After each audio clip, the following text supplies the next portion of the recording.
Welcome to this free Microsoft PowerPoint Beginners course. During this 4-hour tutorial, you will be learning all the basics and tools of Microsoft PowerPoint. If you would like to learn everything and use this program like a pro, head to skillademia.com and get access to the full course. Now, let's begin. Hello and welcome to the first PowerPoint course lesson. Today we will have a brief introduction to PowerPoint and learn the basics of it. What is PowerPoint? What is it used for? And what are the basic elements of PowerPoint? Let's dive right into it. So, what is PowerPoint? Microsoft PowerPoint is a presentation program that allows users to create slides with recordings, transitions, animations, and other features in order to present information.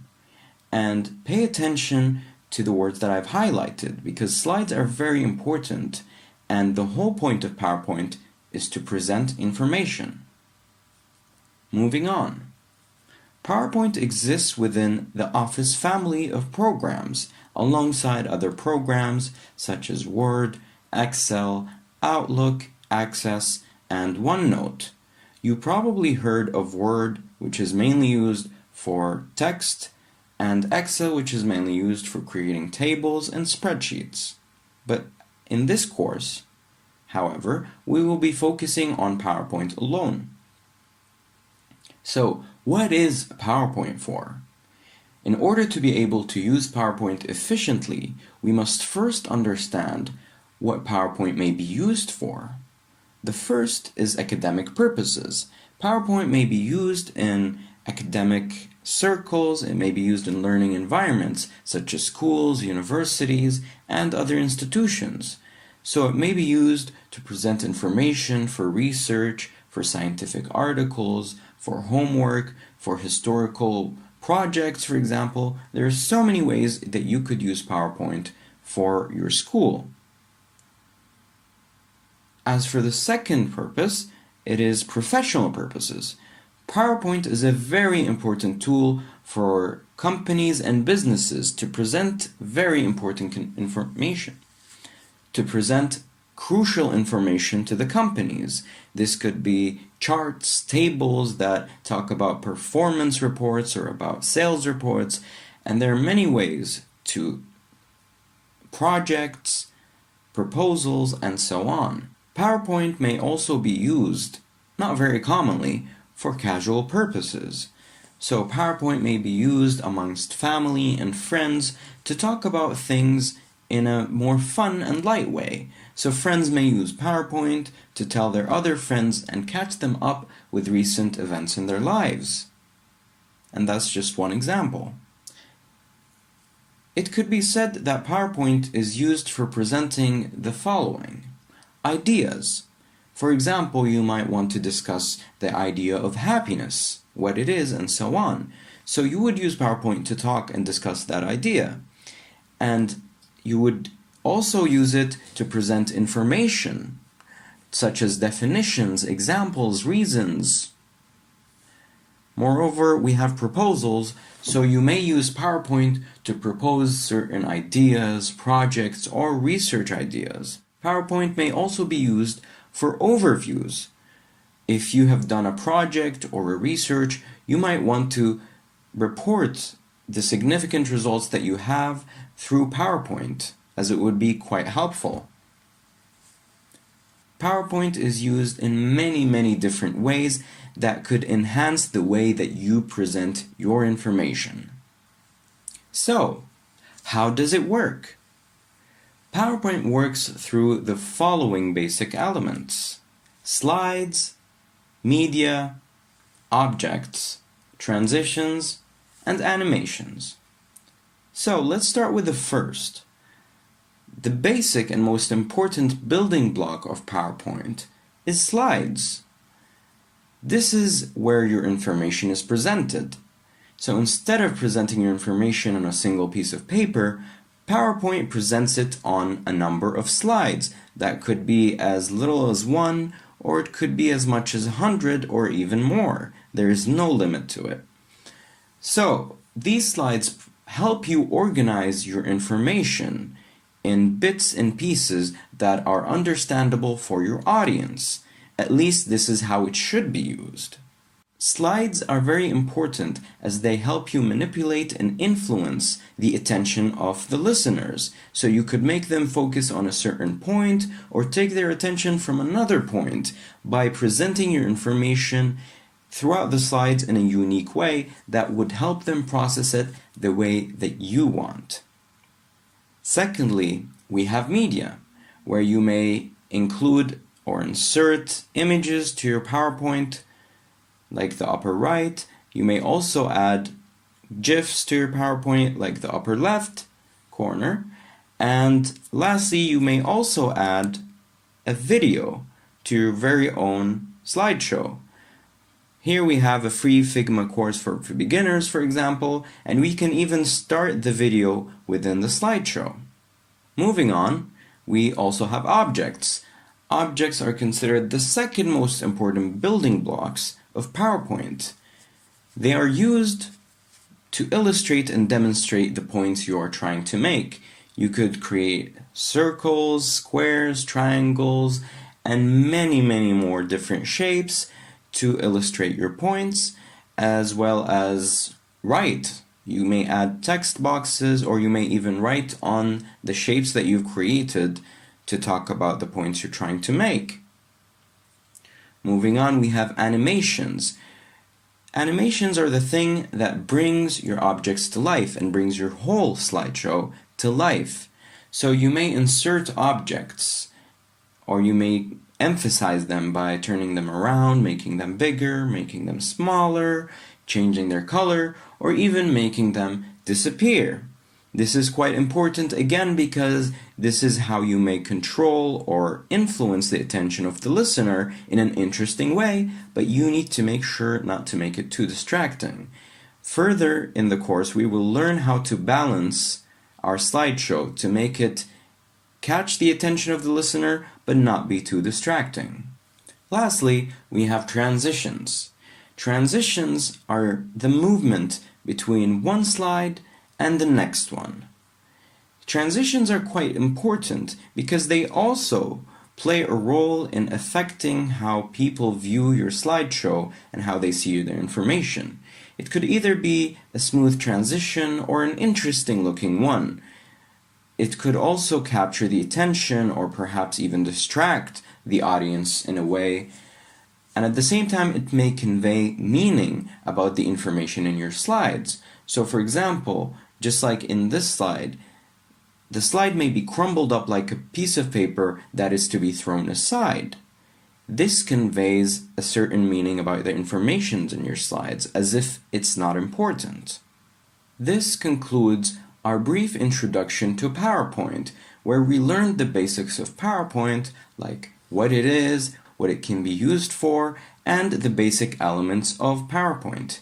Thank you for listening, and I hope to see you in the next lesson, where we will learn how to download and set up PowerPoint, and later on we will also have an overview to the interface of PowerPoint.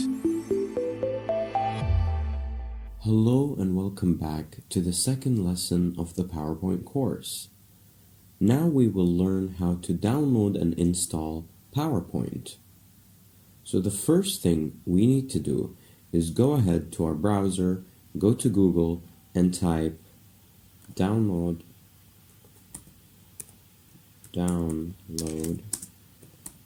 PowerPoint.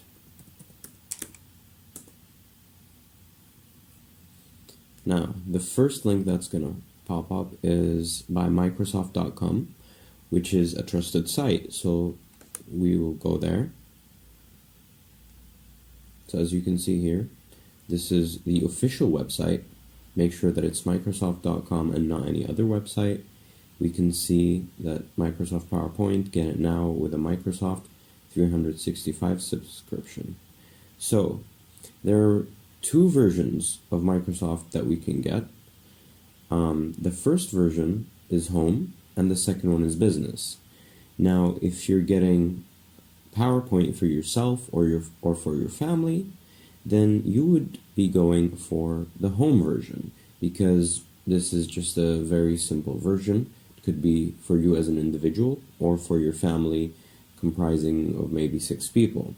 While business is for a whole company. So if you're running a business and you need to get PowerPoint or Word or any other Microsoft Office software, then you would be going for business, and you would be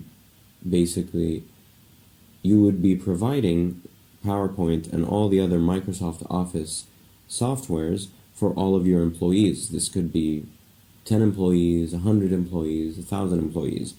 This is cheaper when you count it for each employee if you have a business. But if you don't, then you should just go for a simple home. So let's see what this deal is about. So the home version, you could pay $70 a year, basically, for one person and get 1 terabyte of storage. Or if you want to get it for your whole family, then you would get Microsoft 365 Family, which is $100 per year, perfect for up to 6 people. It has 6 terabytes of cloud storage and premier safety features and mobile app. Now, this is a great deal if you're dealing with a family, if you want to purchase Microsoft Office for your whole family. But if you're just getting it for yourself, then this is obviously the better deal. So it comes with a couple of other softwares, so Word, Excel, Outlook, and Teams, and at the same time OneDrive, which is the cloud service. And we can see here that it's compatible with PC, laptop, tablet, and phone. It is also compatible with Windows, Mac OS, iOS for Apple users, and Android. So this is a great deal, and you could use PowerPoint and all the other softwares on multiple devices, multiple OSs. Moving on, let's see the business deal.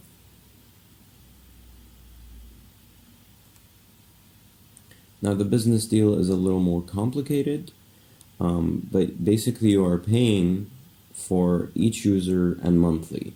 So you could see that the price here is $5 for the business basic.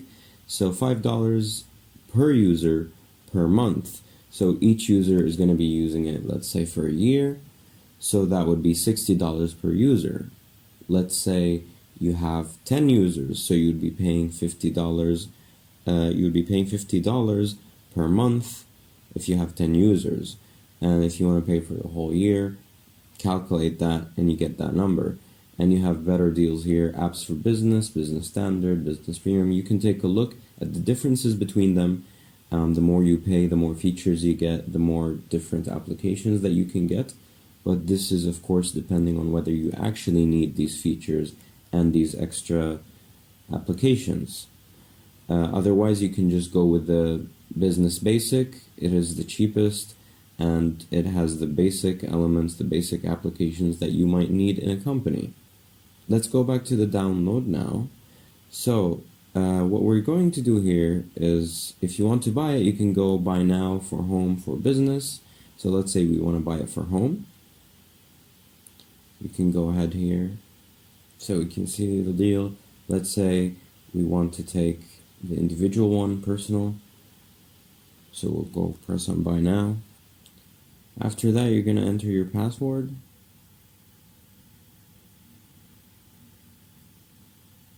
So now we're logged in into our account, Microsoft account, and you're almost ready to start using Microsoft.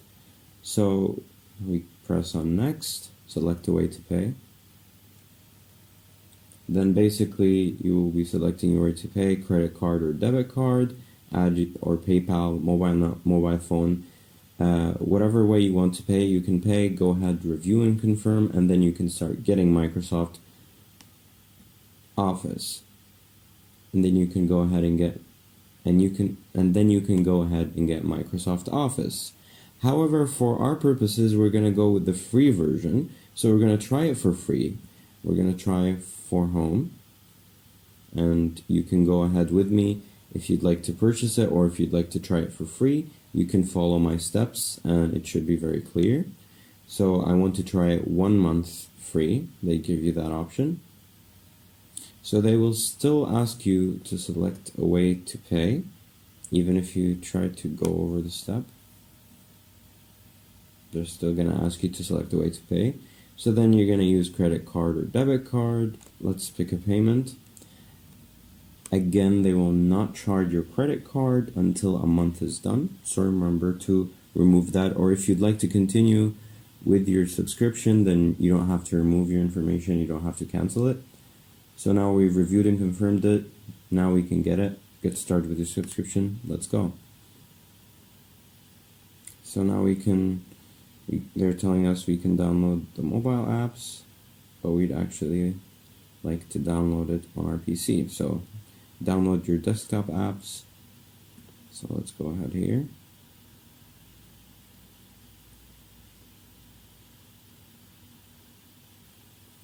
So install Office on all your computers.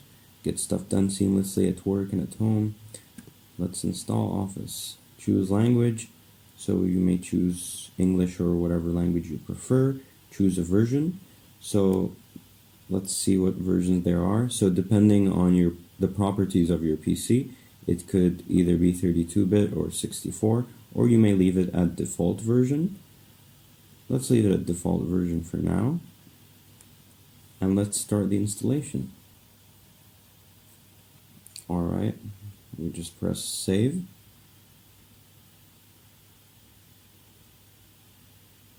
Now we press on this downloaded, we press run. It will ask us this, don't be afraid, you can just go ahead and press yes, give permission. Now it should be setting up. The beautiful thing about downloading Office is that it downloads the whole bundle for you, so it's not just PowerPoint, it's also Word, Excel, Outlook, and other applications, so you get the whole deal, and at the same time, it does it for you. You don't need to do anything about it. There's nothing complicated about the process. As you can see right now, we just subscribed, we pressed the button for download, and then we pressed another button, and that's basically it. You just need to confirm some things, and then it will do it all by itself, and just like that, you'll have the whole thing set up for you. Now we see this Office icon here. It says Office is installing in the background, so we're waiting for it. Here it is. Please stay online while Office downloads. So it's important to keep your internet connection stable at this moment, and it'll be done in a moment. Now it says installation is finished. The Office product is now completely installed. You can go offline or shut down. So you're all set. Office is installed now. Click to view your apps. So let's close this. Alright. So we can look here on the left. You can type PowerPoint. Open it up. And there you go. There you have it. Now PowerPoint is downloaded, installed, set up, and ready to go. It's as easy as that. There's no complication in the process. You just subscribe. You just go, subscribe, purchase, or what we did was we went on a trial, we put our credit card information, and we installed it. That's it, that easy. Now you have it. This is PowerPoint, and for the next lesson we're going to be exploring the interface of PowerPoint, learning the basics of it, where everything is, and so on. See you in the next lesson. Hello and welcome back to another PowerPoint lesson. In this lesson, we will have an overview of the interface of PowerPoint. So we're going to see the different placements, the different parts, the different panels, tabs, and sections of PowerPoint to have a general idea. You'll be able to know where everything is within PowerPoint and how you can navigate through it very smoothly and neatly. Let's get started. First, let's press on the Start button and search by writing PowerPoint. After finding it, we'll just click on it and it will launch very smoothly.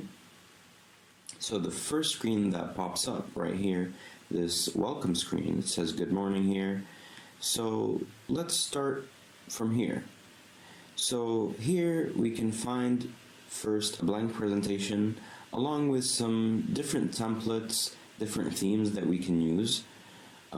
So here we can create a new presentation by pressing on here or pressing on a theme that we like, or we can press on more themes and we can pick and choose from any theme that we might like. Now let's go back to home. Right here we can find the section where there are some other PowerPoint documents that we've worked on recently. We can also pin some of them and we can find them in the pin section. So in the new section we can look for templates. We can also search for certain themes that we'd like. So for example, we can search about education and we'd have some themes and templates related to education. We can also open a previous file that we might have had recently, either from the recent or from our OneDrive, from this PC, add a place. And then here we have some settings, account, feedback, options. So account is related to the general Microsoft Office account. Feedback, if you'd like to give back some feedback for PowerPoint. And options has some more advanced settings that we're not going to get through. So let's go back to the beginning. Let's go back to home. So we'd like to start a new presentation. So the first thing that we could do, we could either start a blank presentation or choose a theme. Let's say we'd like to choose a blank presentation. So here we have it. This is the interface. This is what we're going to work with. So let's start with this part right here. As we have mentioned, the most basic and most important element of PowerPoint is the slide. The slide is the most basic element of it. And right here we have the slides. So we have number 1 slide right here.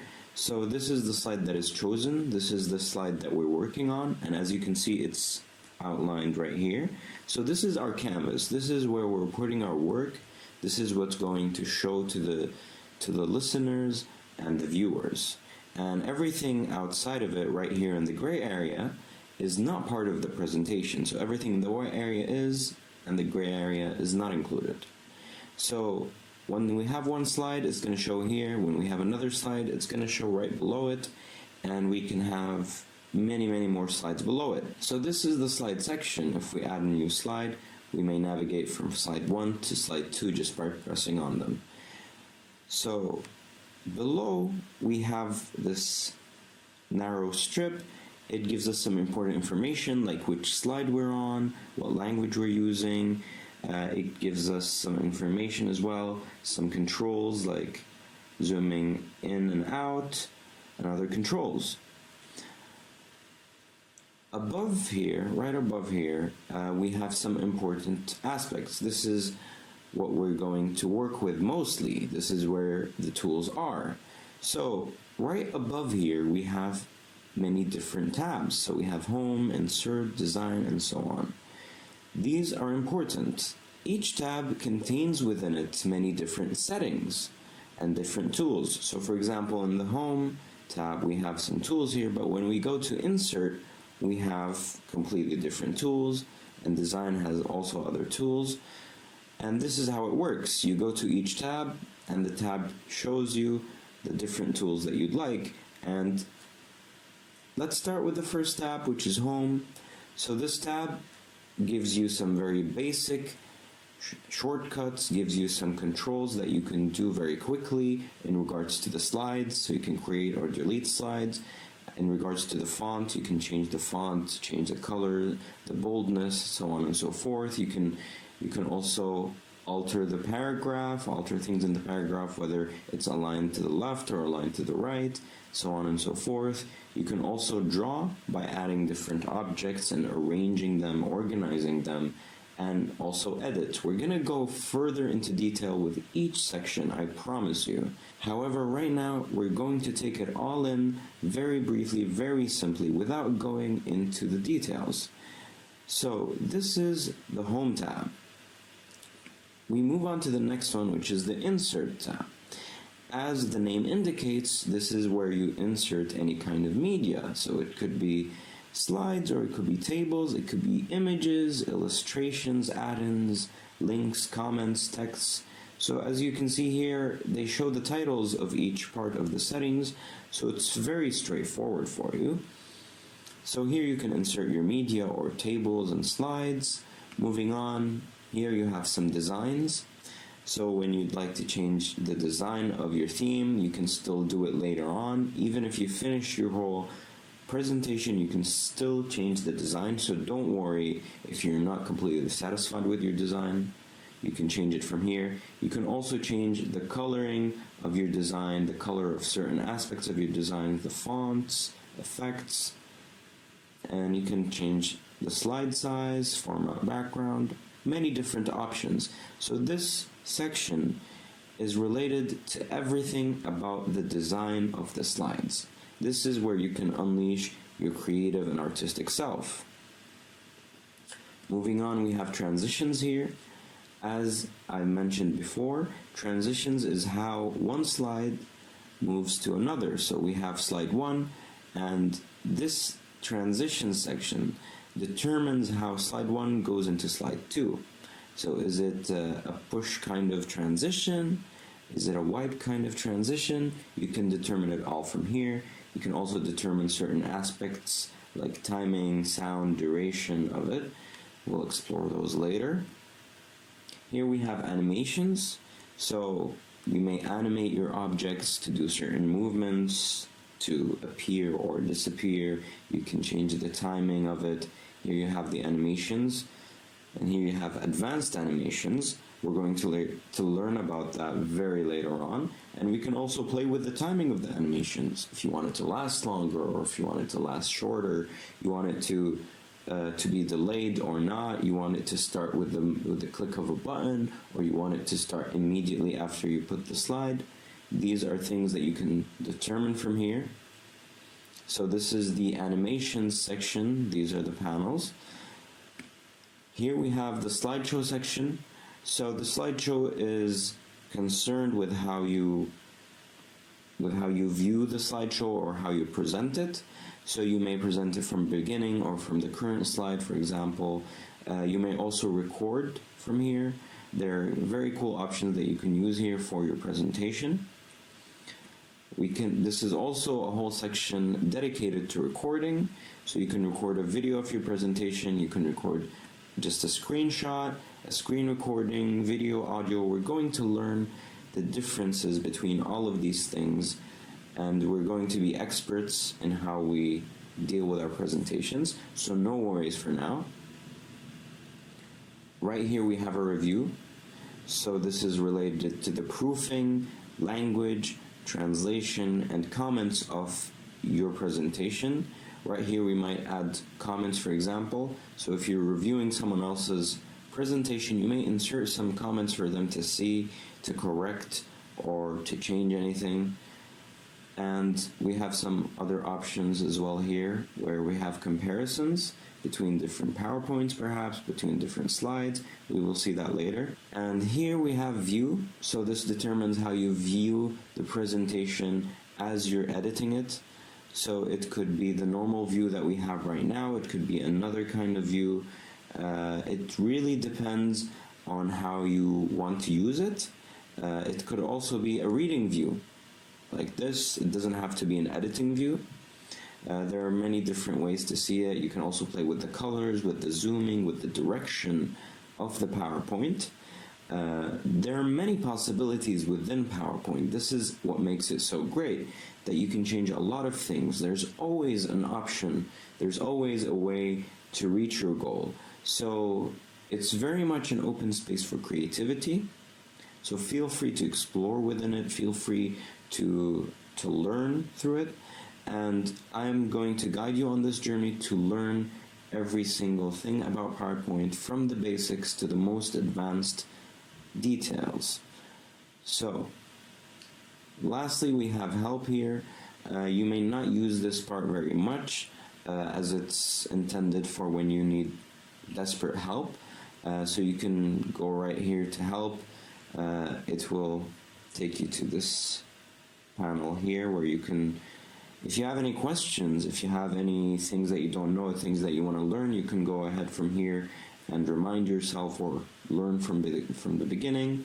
You can also contact support to provide feedback or show some training, so show online training and learning content that could help you in creating your slides. However, I don't think this will be very necessary as I will be teaching you what you need for PowerPoint. So, lastly, right here we have this beautiful bar which says, tell me what you want to do. Now this is a very cool feature about PowerPoint that was not available before. This feature allows you to say what's on your mind and PowerPoint can help you. And you might want to use this feature as a beginner because you may not know the placement of things. You might want to do something but you don't know how to do it. So you can head on right over here and type whatever you want. So let's say, for example, I'm writing something and I don't know how to change the color, right? So I might press on here and I would write, for example, font. So right here it shows theme fonts, font settings, and font color over here. So if I want to search and understand how to change the font color, it will provide me with results about how to change the font color. And let's say I have some text and I want to sort the text, let's say. I might go ahead and I will just write sort. So we were not as lucky this time, we did not find that setting, but we find, for example, arrange objects or slide sorter view.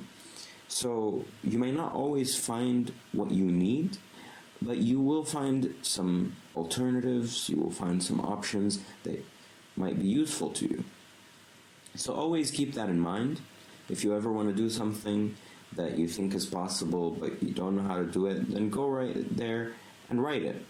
But this will not be very useful later on, as you will know the basics and the advanced parts of PowerPoint, so it won't be as necessary or as useful as before.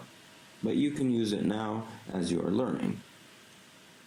So let's go back to home. So we've seen all the tabs to the right here, and to the left we have File, which takes us back to the main screen that we started with already, but it gives us a couple more options.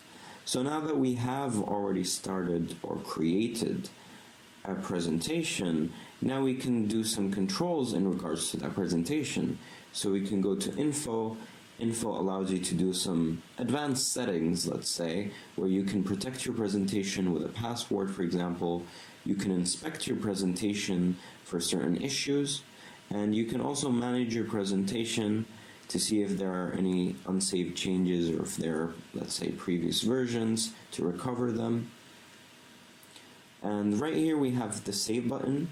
The Save button immediately saves your progress if you've already saved your document. So let's say I created the document and I saved it, but I made some changes to it. So just by pressing on Save, I can immediately save it. But I can also press on Save As, which allows me to save it as a new copy.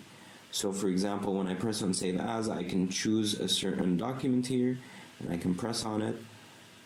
Once I press on it, it will allow me to save the document with perhaps a new name or a new placement, a new location. So this is useful if you would like to save your PowerPoint with different copies or different versions. So you just have to press save and it can be saved.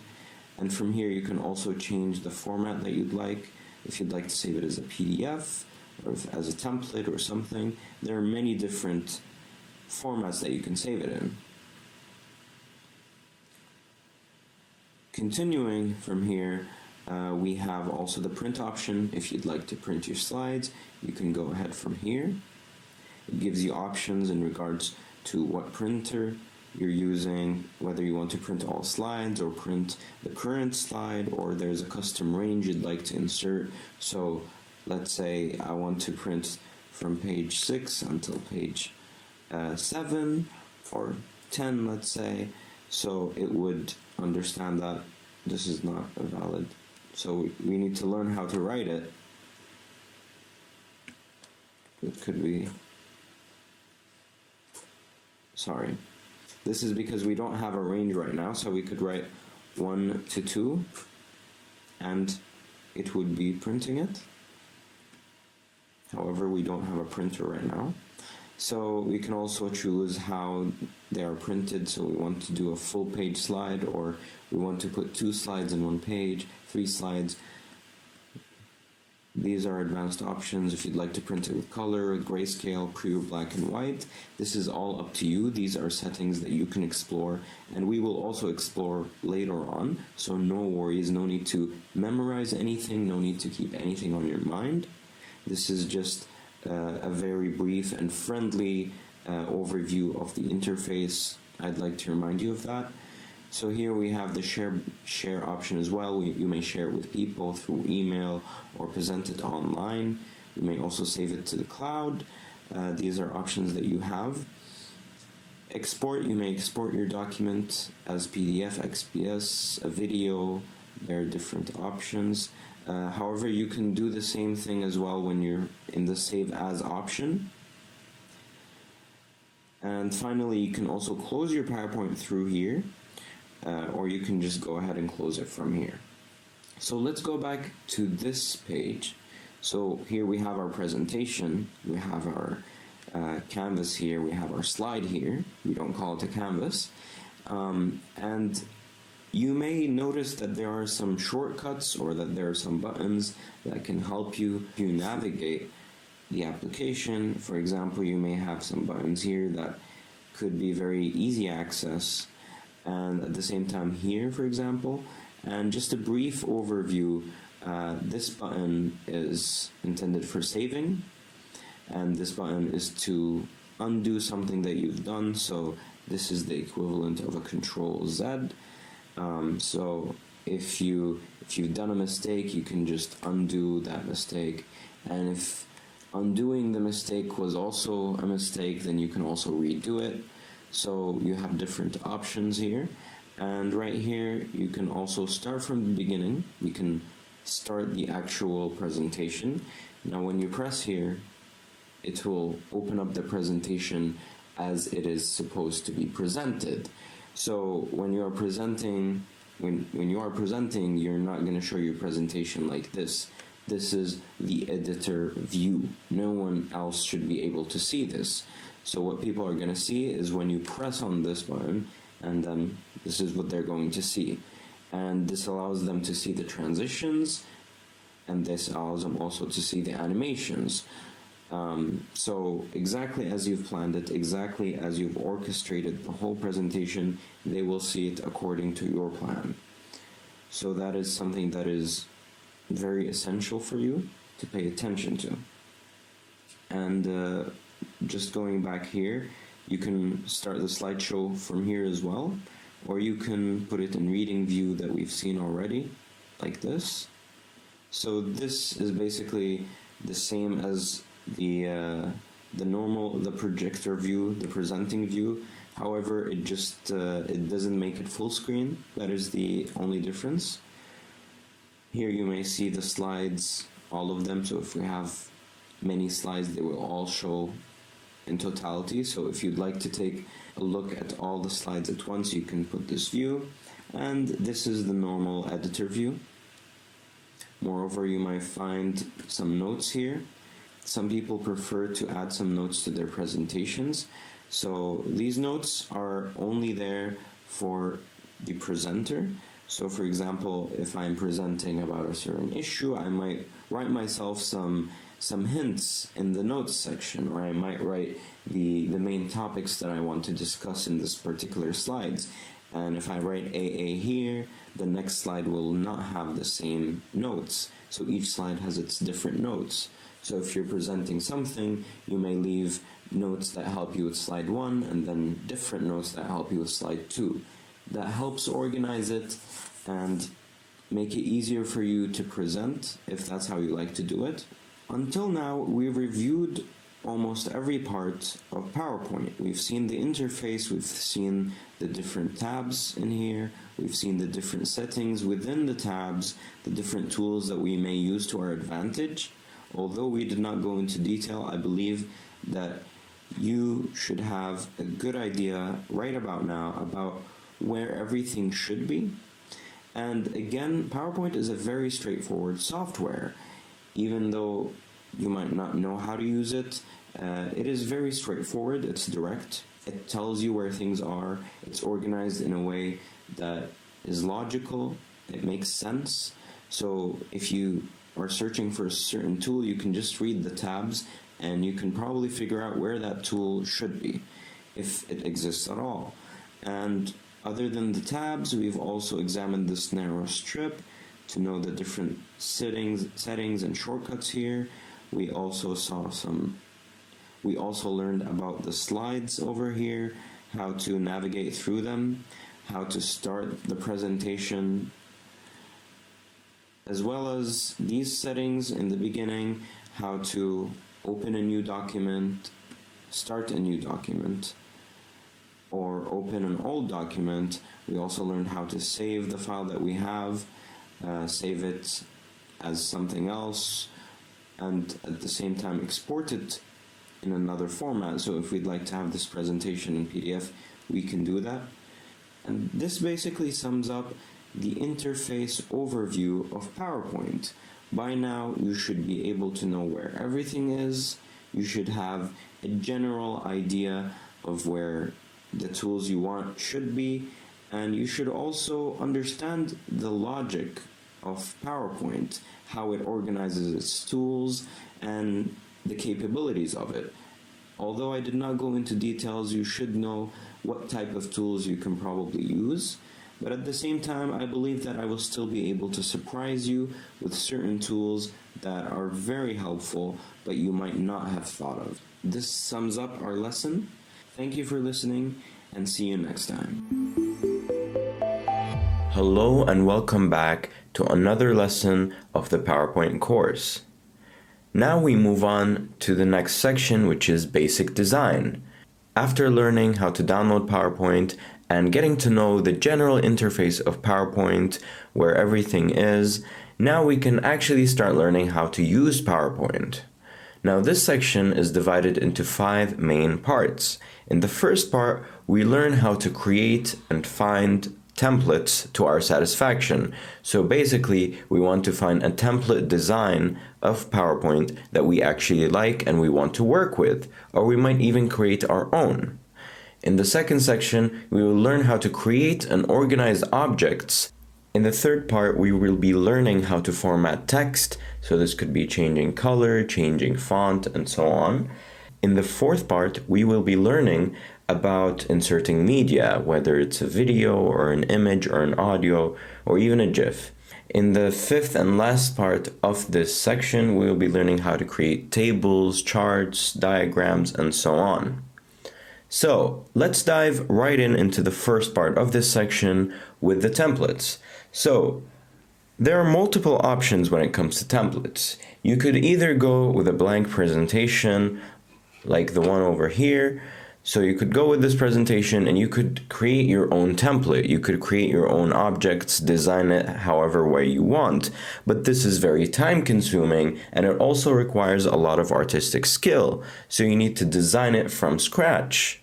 However, you don't need to actually do that. You can take an easier way by using an already made template that is both free and convenient to use. So there are a couple of templates within PowerPoint that are provided within PowerPoint.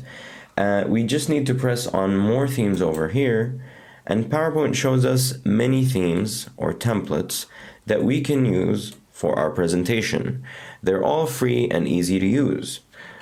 So we can look over here, or we can search for a certain theme. For example, we can search in education, charts, diagrams, business. For example, if we press business here, let's see what kind of templates come up. So we can see some pretty interesting templates coming up.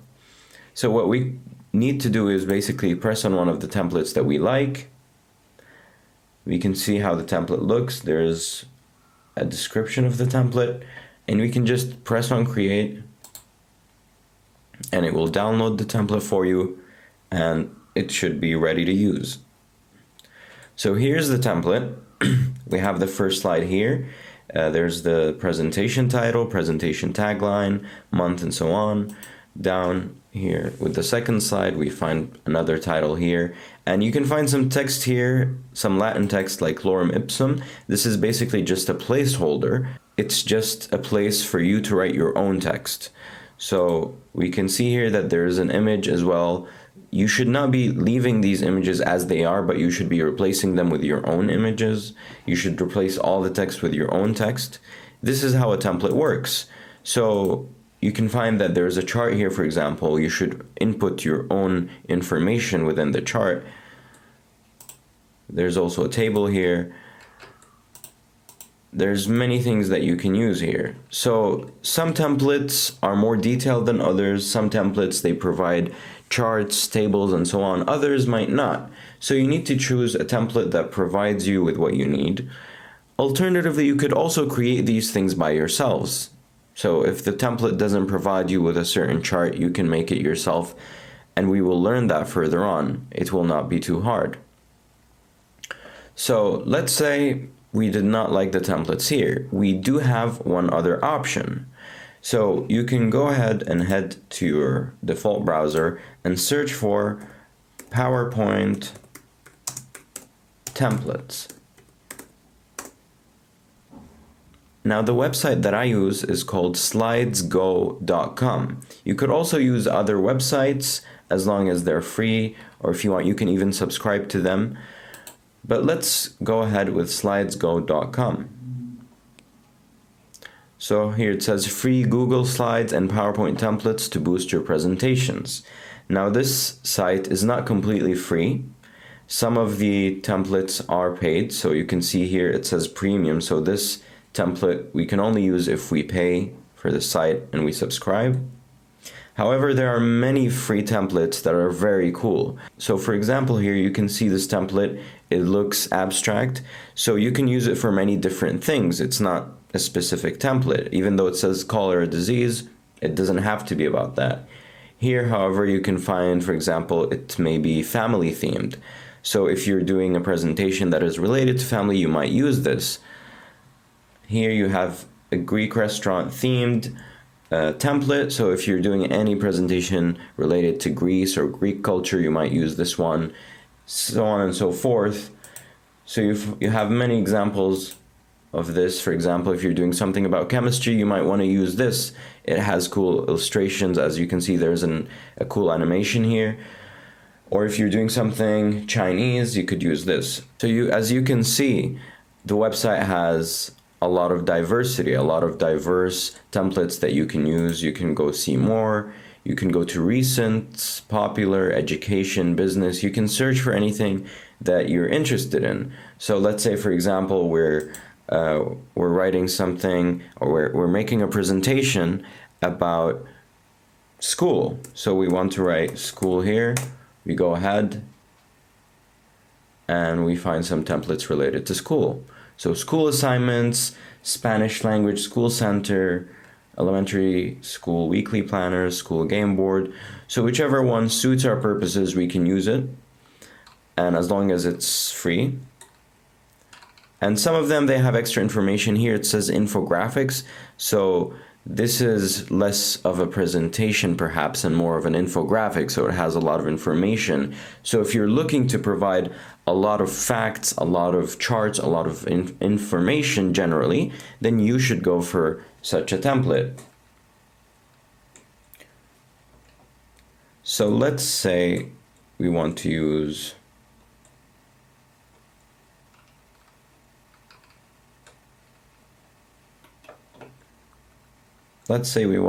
something here.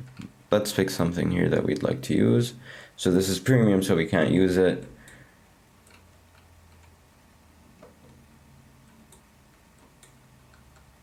Let's see the next page. What do we have here? So cryptid academia aesthetics.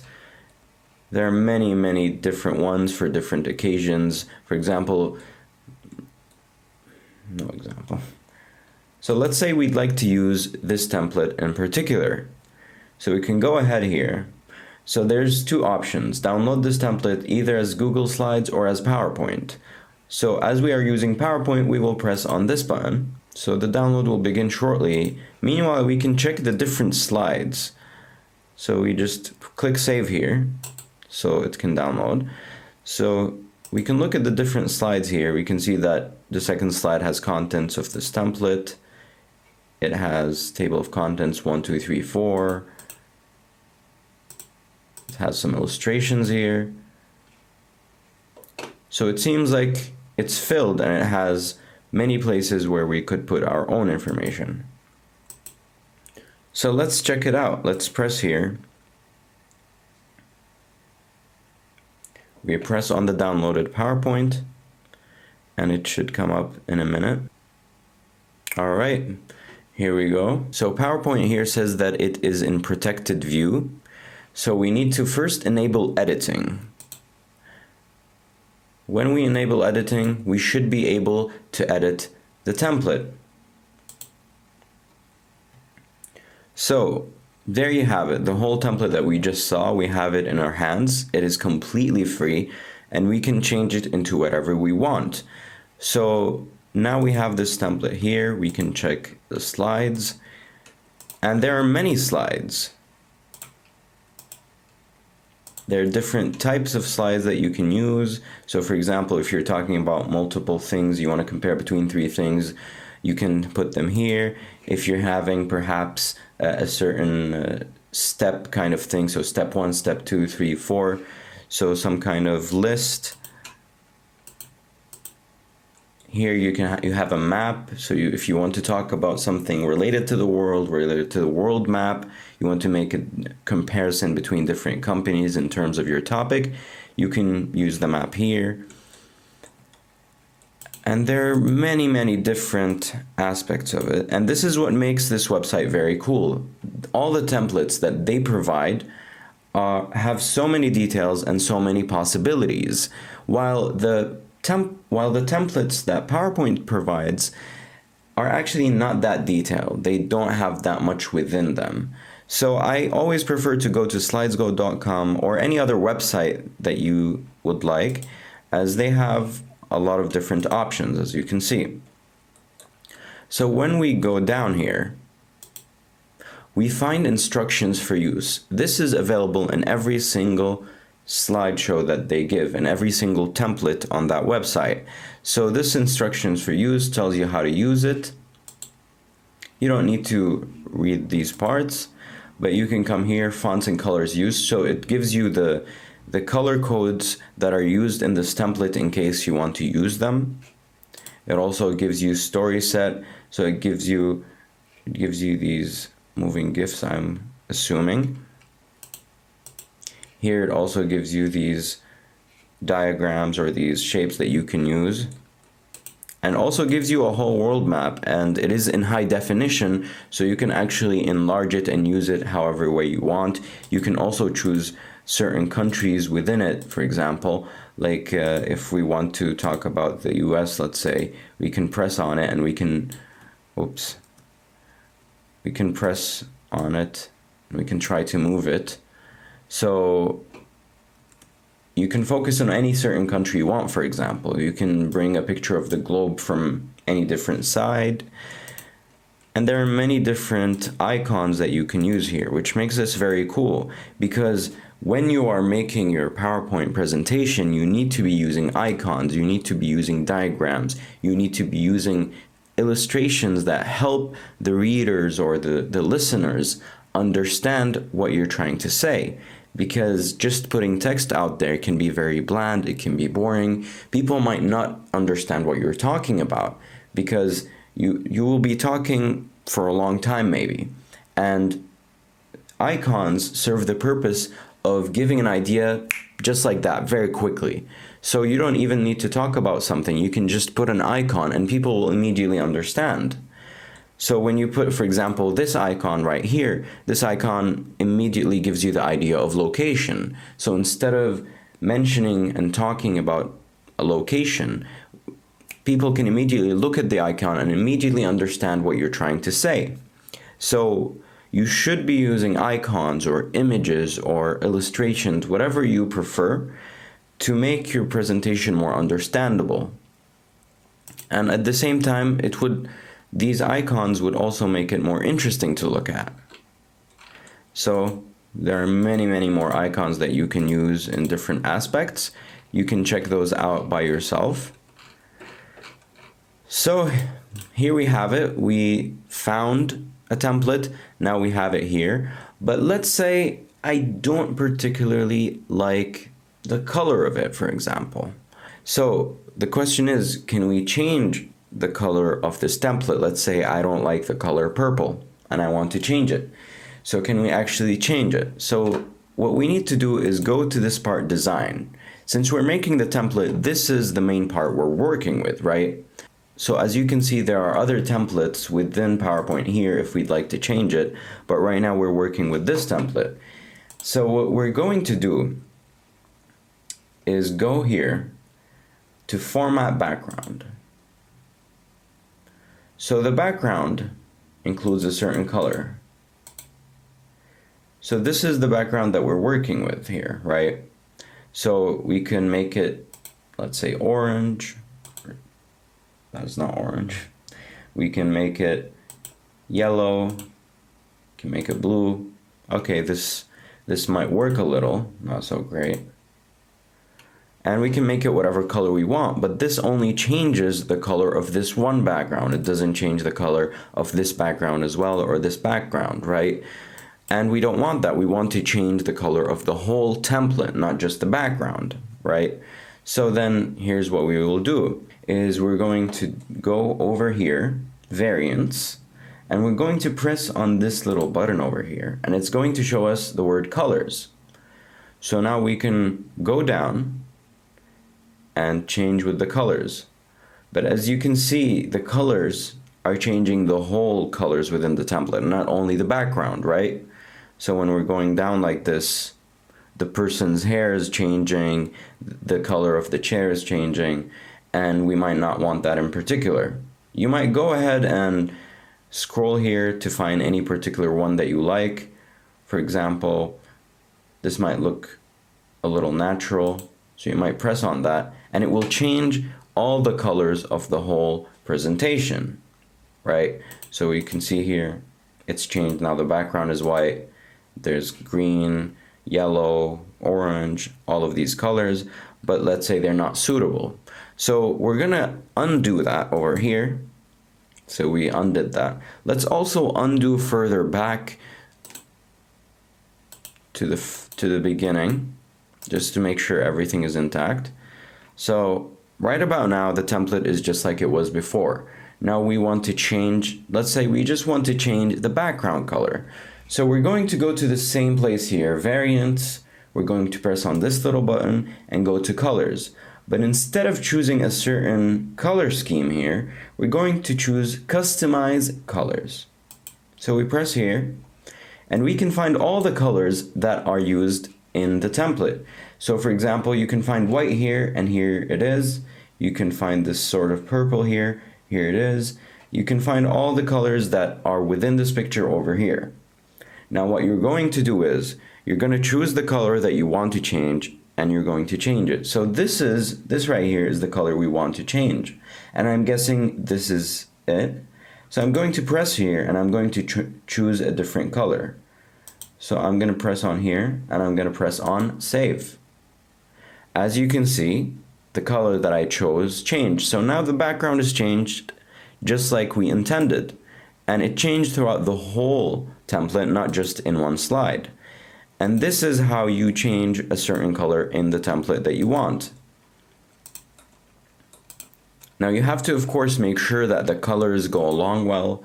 As you can see here, the colors are going along well to a certain extent, but in some aspects they are coming a bit weird. Like here, for example, the chair is merging into the background color, And also here, the email is also merging to the background color, which is not good. So we can change the colors as we wish. We can go back to here to colors, and we go to customize colors, and we can change all of the colors if we'd like. So we can choose, for example, this color. We'll make it something like that. And you can see here at the sample, you can see how it's shown.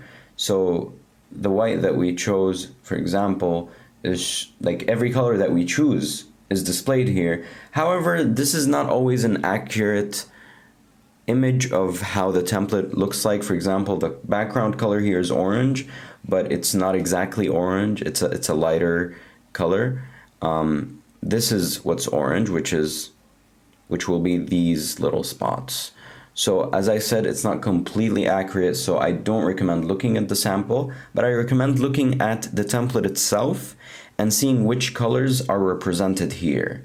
So for example, we can see this color over here. We can make it an even kind of a brown, let's say. So let's say we want to make it a more light, warm colored template instead of being all purple. So we can choose this. And let's see how it is right now. Oh, it's looking actually pretty good. However, these are still not fitting quite much. So we can go back, go to colors again, go to customize colors, and then we can see what we're missing here. So we can see, is this color represented here? I'm not quite sure if it is. Sometimes these colors might not be represented for certain reasons.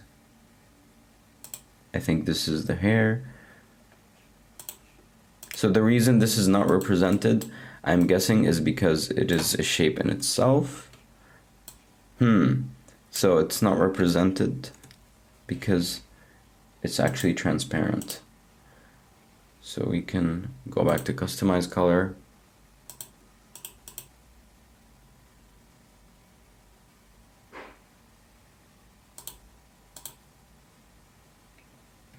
Okay, it didn't work. You can delete that part. So right now this looks good enough. We don't need to edit it any further. Of course, you can do it by yourself. But this looks pretty good. We changed it from a completely different color to a warmer color scheme. And this is what you could do with any template that you have, almost any template. So just as a recap, what we can do here is we go to variants section, and we go to this little button over here, more, we press on it, it shows colors. So we hover on it, and then we can choose a certain color scheme from here. As you can see, for example, this color scheme is grayscale, so it's almost completely black and white. Here it's blue warm, blue, so you can look at this. For example, blue green works a little bit. Sometimes it doesn't work. For example, this might not completely work as it's green and purple and blue at the same time, so it's not exactly going along. And if we don't want to go with the custom templates, we can go with customize colors. And then we can manually change the colors to what we prefer. As we said here, it says text background, so we know that this means the background, but sometimes it might be a little mixed up. So it's better to do it manually and look what color this is. So this is this color, so that means this is the background color. So whatever color we choose here will be the background color. Now you see these spots, for example, here it says text/background. So we know that this is for the secondary color, and we can choose it. We can change it from here, no problem. After we're done, we just press save. We can also name it a certain name if we'd like, and then we can save it. And that's it. So this is how you change the color of a template. Now let's talk about what to include in your template and how to do it. So as we've mentioned, there is a diversity of slides here. There is many topics, many ways to explain the topics. So here you have table of contents, here you have an introduction, here you have a comparison between two concepts. So you can choose whichever slide that you like and you can include it. And how you do that is basically you can just highlight the text here and you can change it to whatever you want. You can change it to your own text. Meanwhile, if let's say there's a certain slide that you don't want to include, let's say I don't want to include this slide, so what I'm going to do is I'm going to press on the delete button. So when I press on the delete button, just like that, that slide is deleted and I don't need to see it. So because I don't want to include it in my slideshow, I don't want to include it in my presentation, I can just go ahead and delete it. And for example here, you have a picture and you have a quote, a picture is worth 1,000 words. If you don't want to include a picture with a quote in your own presentation, you can go ahead and just press on the delete button and that's it.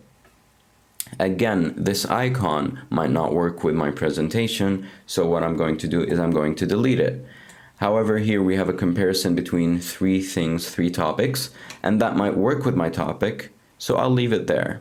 And in terms of organizing your slides, you might want something to be before something else. Let's say right after table of contents, I want to do a comparison between two concepts. So what I'm going to do is I'm going to hold on this slide and I'm going to drag it here and I'm going to drop it. And just like that, I changed the order of the slides. Let's do this again. So I realized that I want to talk about motivation tips, let's say, or whatever I want to change it into. So I can just hold and then drag it and then drop it. That easily. Now it's the 5th slide. I can hold, drag, and drop. Now it's the 6th slide. So you can order and organize your slides however way you want. You can also copy and paste them.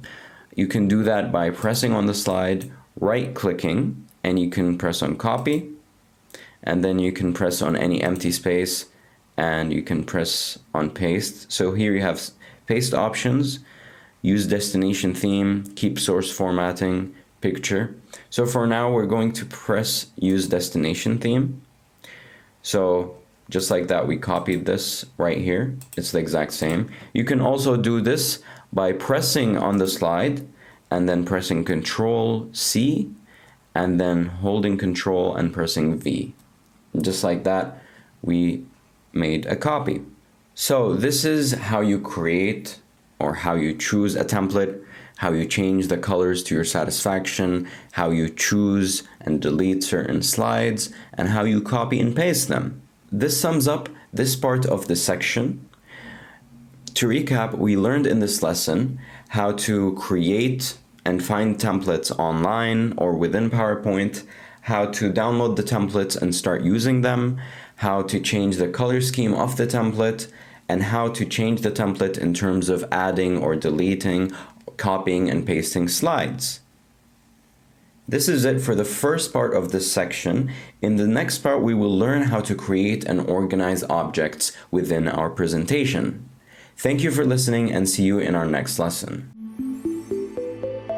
Hello and welcome back to another lesson of the PowerPoint course. In this lesson, we will talk about the second part of the basic design section, which is concerned with creating and organizing objects in PowerPoint. Let's start. So let's start with a blank presentation for the sake of simplicity, okay?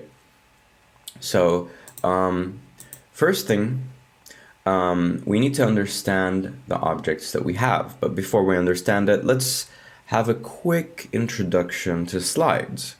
So in order to have a new slide, you just need to press here, okay? And if you want to have a different kind of slide or a different kind of format, what you're going to do is you're going to press on this part of the button, and it's going to show you different types of slides. So there's a title slide, there's a title and content slide, section header, to content, comparison, title only, blank, content with caption, and picture with caption. So these are different kind of slides that you can have depending on what content you'd like to have on the slide itself. So If you want to have the title slide, which usually is the first slide, you would just press on this. But if you would like to have, let's say, a title with some content, with some text or pictures or charts, then you would go with title and content. So it is very much self-explanatory, depending on what you need it for. You can choose the slide. So let's go ahead with a blank slide for our purposes. Okay, so now in slide 3, we have this empty slide, empty canvas that we can paint on whatever we want. And as our lesson today is about shapes, is about objects, this is what we're going to deal with. So in order to create an object or a shape, we can go to the home tab right here where we are, and we can go to the drawing section. Okay, so in the drawing section, we can create a new shape from here very easily. So this is the easiest way to create a shape. There are alternative ways to also create the shape that we will learn later, but they all boil down to the same thing. So we're going to press on more over here, and now we can see all of the shapes that we have. So first here we have the recently used shapes. So PowerPoint puts the shapes that we've recently used here for easy access. And then we have certain categories like lines. We have a line with one arrow or with two arrows on both sides. And here we have a connector, or they call it an elbow, one with an arrow, two arrows. And here is a curved connector. We will explore these objects. We also have rectangles, basic shapes, which includes, for example, circles, triangles, or this is parts of a circle. There are also other shapes here, like a smiley face, a heart, so on and so forth. Here we have block arrows. So if you'd like to have certain arrows, you can have them straight like this. You can also have them curved in a certain direction to suit your purposes. We have equation shapes if you're dealing with mathematical equations. They're, of course, not that detailed, but you can actually add some mathematical indicators. You also have flowcharts here. So you also have flowcharts here. You have stars and banners, callouts, action buttons. We're going to explore what these things are. So let's start from the beginning with the lines. So the lines are very straightforward. Let's say we want to just create one line. What we're going to do is we have the pointer over here. We're going to choose a certain place that we want to put the line in. So we press and hold, just hold the button, hold the mouse, and then you need to move your button wherever you want the line to be. So we can move it like this, for example. So we have a straight line going to the right here. And what we can do is we can move the line by holding it, dragging it, and dropping it wherever we want. And even after we created the line, we can still change its shape. So don't worry if you're creating any kind of shape. Don't worry about its dimensions. You can change them whenever you want. There's no limitation to that. So for example, you can press on the tip of the line over here, and you can take it up, you can take it down, whatever direction you want. You can also press on the other tip, and just like that, you can change the shape of it. So let's say we did not like this line. What we can do very easily is just press on delete, and that's it. We can create another line or another shape that we want. So let's go ahead with the line arrow. So just like we said, you hold and then you move your mouse to whatever direction you want the arrow to be or the line to be, and then we do it like this, and now it's done. You press on it, and then you can change its shape or direction. So we want it to be looking up. There we go. It's as easy as that. We can also change the other end of it. It's that easy. Again, we can also delete it just by pressing on the delete button or on the backspace button. Let's go back, explore this item, the connector elbow. Again, press and hold, and then move. So as you can see, just the shape, you can change its dimensions going up, down, or right and left, depending on your purposes. And now with this shape, because it's a complicated shape, we have another button. So here we have this circle that allows us to change its shape, and this circle. So on both ends we have circles, but we have an extra circle here with this orange color. So we press on it, and then it can change basically the direction, or not the direction exactly, but the positioning of this connector. So it changes its complete shape depending on where this one middle line is. Okay, so if you'd like the connector to be like this, it can be like this. You can move it like that. Whatever way you'd like. So let's delete that. The same applies to the connector with arrows. It's the same thing. Let's go to the connector that is curved. So what we're going to do again, press and hold, and then as you can see, there's some curve. So if we want it to be like this, we can drop it here, or if we want it to change its shape, we can do it like this. So let's say we're happy with this shape, so we leave it here, we drop it, and then again we have both ends. We have these controls, and then we also have this orange colored control, this circle, that allows us also to change the middle line, and this changes the curve of the whole line. So whatever you're looking for, you can play with these settings to make sure that it suits your purposes. Again, we press backspace or delete, and it's gone. Here we have a curve. So let's see how the curve works. Again, hold and then drag. And then with this one, it's a little different because after you drop it, you move it and it curves, right? So it curves where you left it and it continues going. So, and it keeps curving. And what we can do is we can connect it back to itself to create a shape, or we can double click and then it would stop wherever we double clicked. Let's repeat that, okay? So we press on the curve. This is the curve shape. So let's say we'd like to make a mountain. So I'll press over here, and then I'll press on the top of the mountain. Okay, I'll press over here, and then I will go down to the bottom. So I'm trying to make this a little symmetrical. It's not working great, but for example, like this, if I'd like to end the mountain here, I can double click, and then that's it. So this is the whole curve. It stops here. The line goes from here, curves from here, and then stops in this point. Let's do that again, but let's turn that mountain into a closed shape, okay? So not a line, but a shape. So again, we press on the bottom, and then we go to the top, we press here, and then we go down, and then instead of double clicking, we click once, and we come back to the beginning of it, okay? So we come back to the beginning, and then we can see the whole shape forming, and then we can just press one, just click once, and there you have it. This is a curved shape, and because it's the curved tool, there are no sharp lines in it, there are no sharp corners. So if you're creating a mountain, it would be a curved mountain just like this.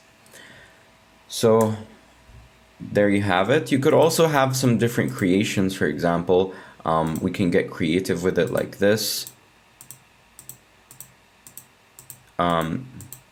As you can see, I can curve it as many times as I want, and then I can either turn it into a shape by connecting it like this, and it would look like some sort of abstract art, or I could just double click and then it forms as a line. Okay, so this tool is pretty great if you're trying to draw an illustration that is hard to make. You know, you don't have a shape for it and you want to make it yourself. For example, if you're drawing a certain map, or you're making a maze with the curved line, for example, then you would use this tool because these shapes are more or less simple. And if your purposes are more complicated, then you would use the curved line. So a similar one is the freeform shape. Now, the curved line allows you to curve your lines, but the free shape does not make a straight line at all, okay? What I mean by this is that it won't make a straight line or a curved line, but it will go as long as you draw it. So basically this is like a drawing tool. So what you're gonna do is you're gonna hold, and then you're gonna move your button, and as you go it will draw. So it's not gonna make a line actually, it's just gonna follow your mouse. So whatever you draw, and if I stop here,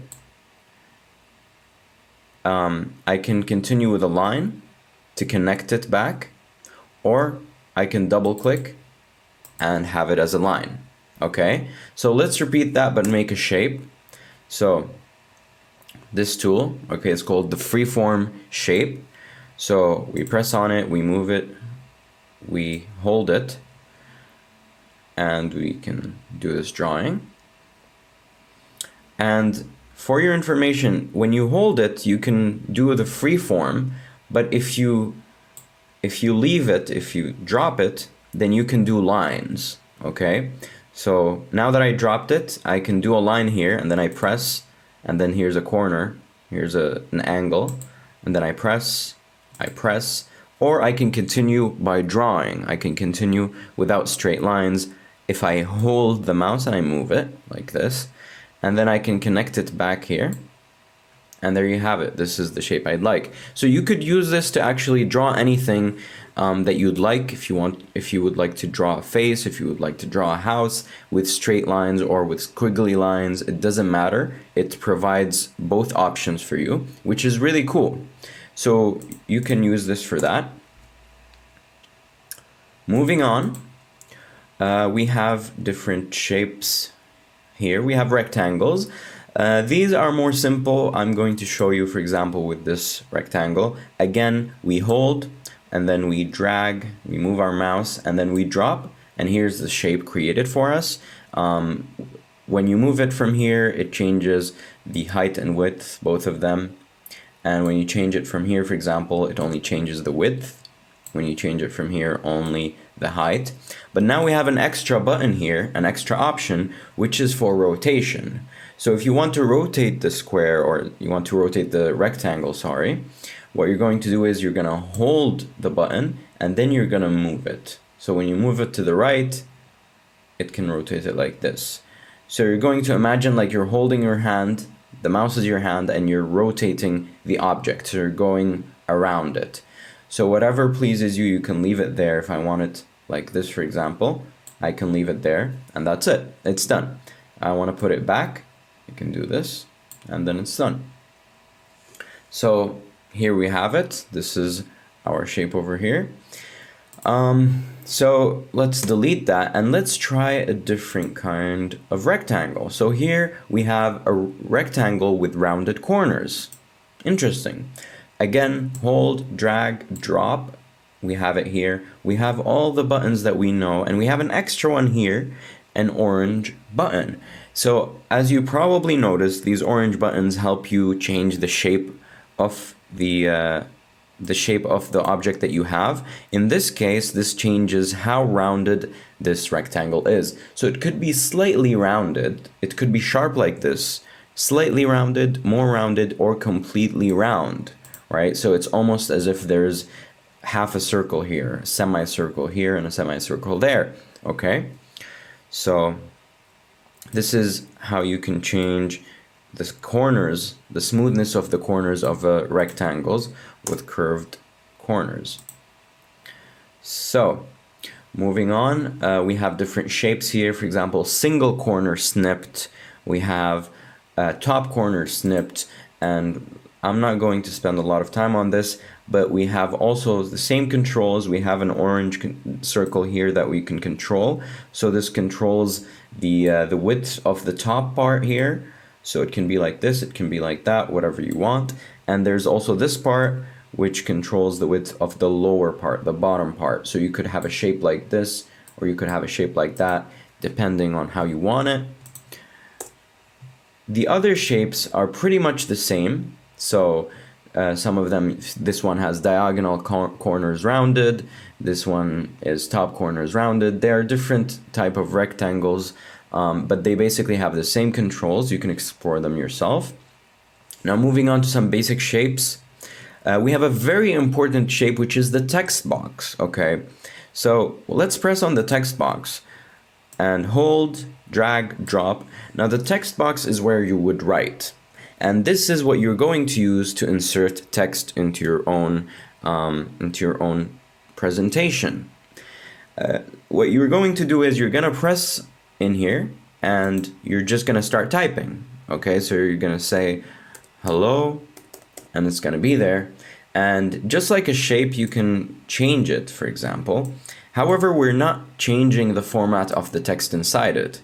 We're only changing the size of the box that is around it. Okay, so the text box that contains the text, this is what we're changing.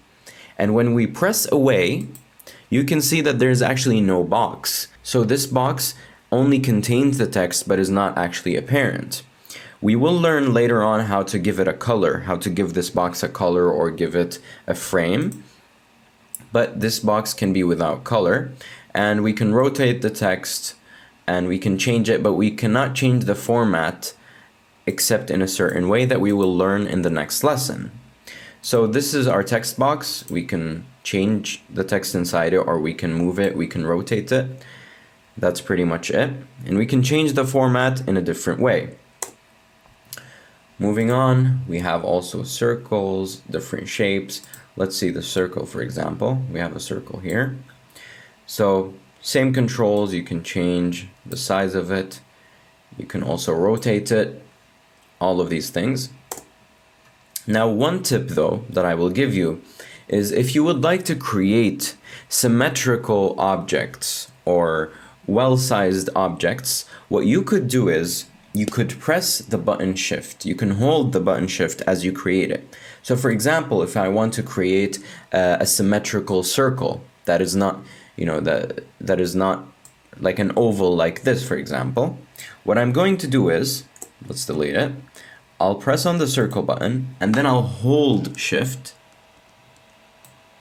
and I'll create my circle. And as you can see, it is a perfect circle, perfectly symmetrical and ready to use. And you can just drop it whenever you want, and that's it. And this works with all kinds of shapes. If you want to create a square, for example, if you want to create an arrow or something and you don't want to distort it, you don't want to make it look distorted, so you can just press shift and you can change its size. And this works really well if you have a shape but you don't want to change its form, you don't want to change its shape. What you can do is press shift and enlarge it and minimize it however much you want, and it won't affect its shape. So all of the other shapes follow the same method, the same guidelines. Let's check out the arrows here. For example, we have the arrows here. They might be a little more complicated because they have more controls. So again, they have the usual controls here. And at the same time, they have this orange button that changes this arrow, the width of the arrows. So both arrows here and here, it changes them. And then we have this button. What this button does is it changes the height of the arrow.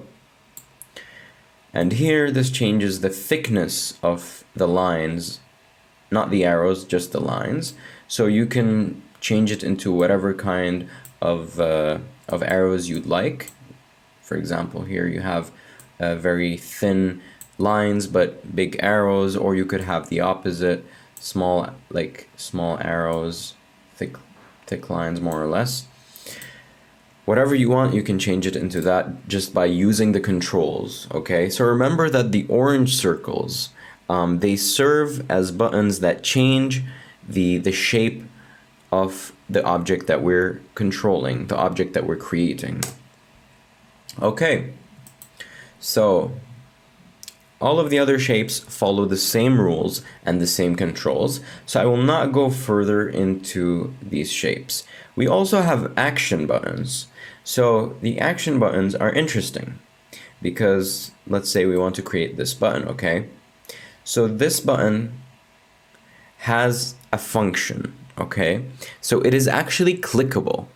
It's not just an object, but it's a clickable object. It's a button.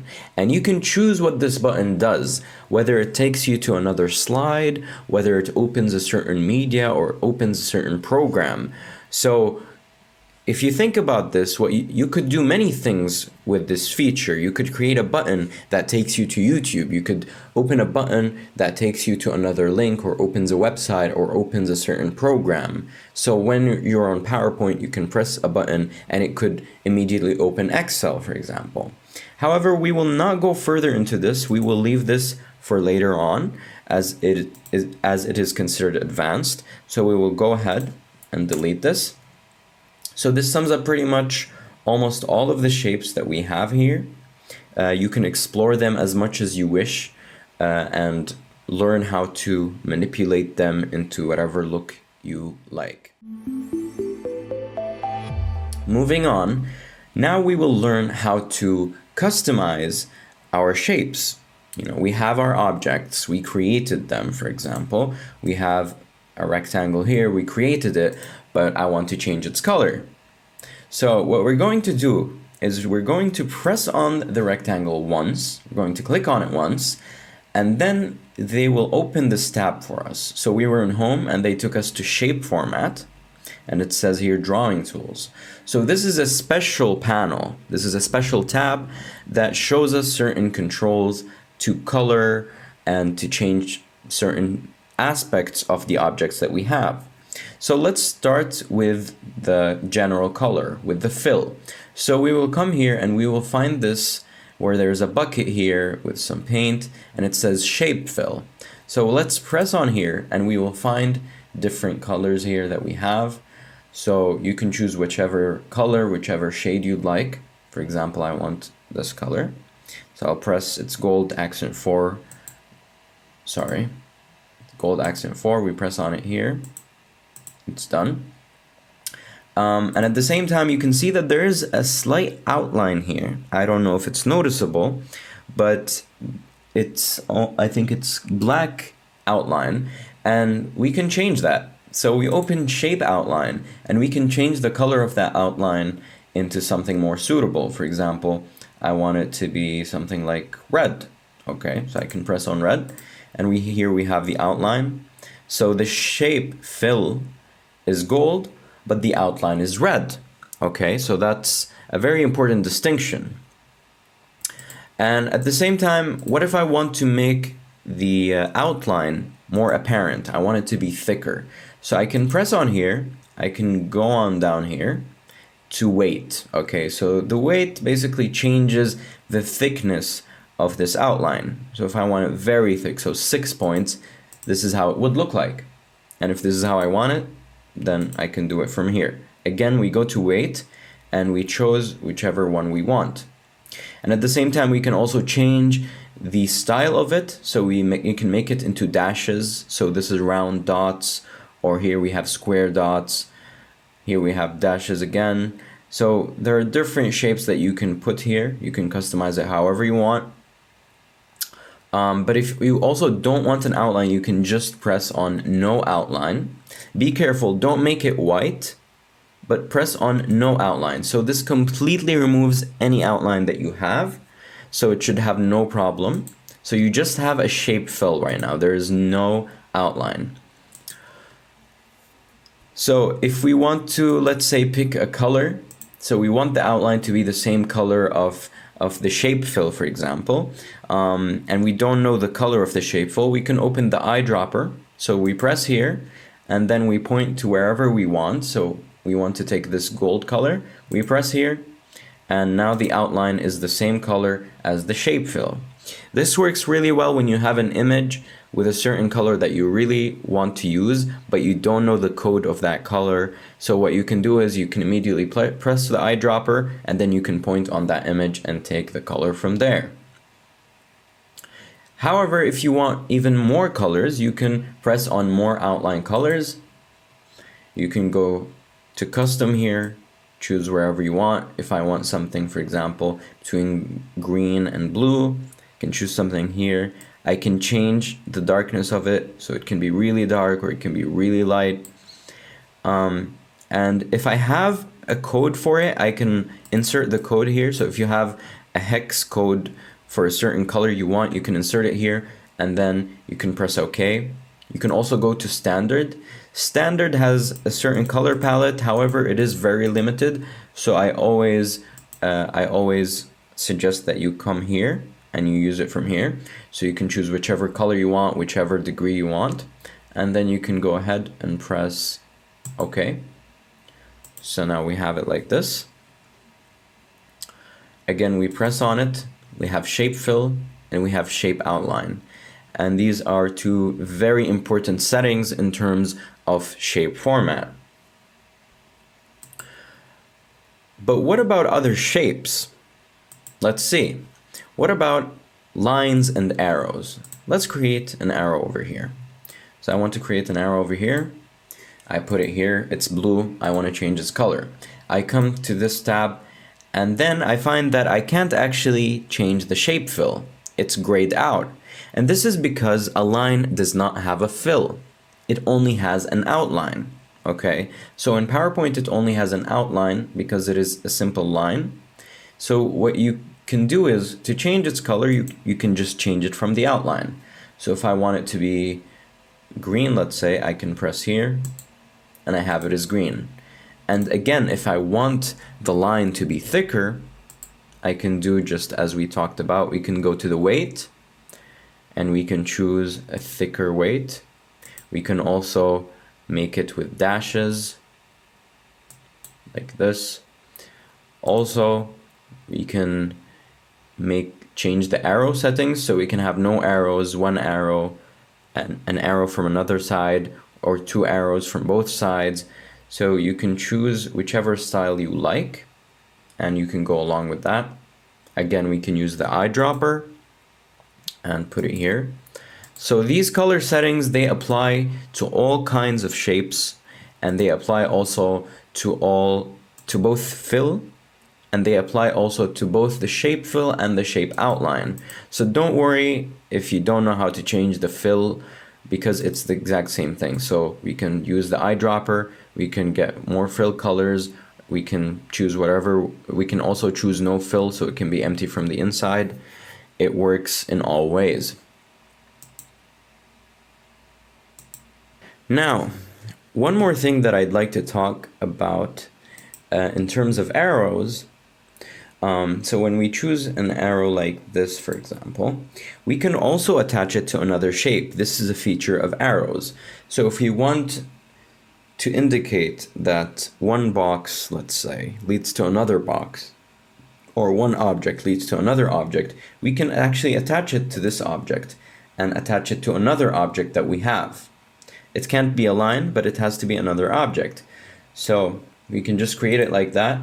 And when we move this object, it actually stays connected to it. The arrow moves with the object, okay? So let's choose another object. Let's change, first of all, the colors of this object. Let's change the weight of this arrow. And let's make another object. Let's make a circle, let's say.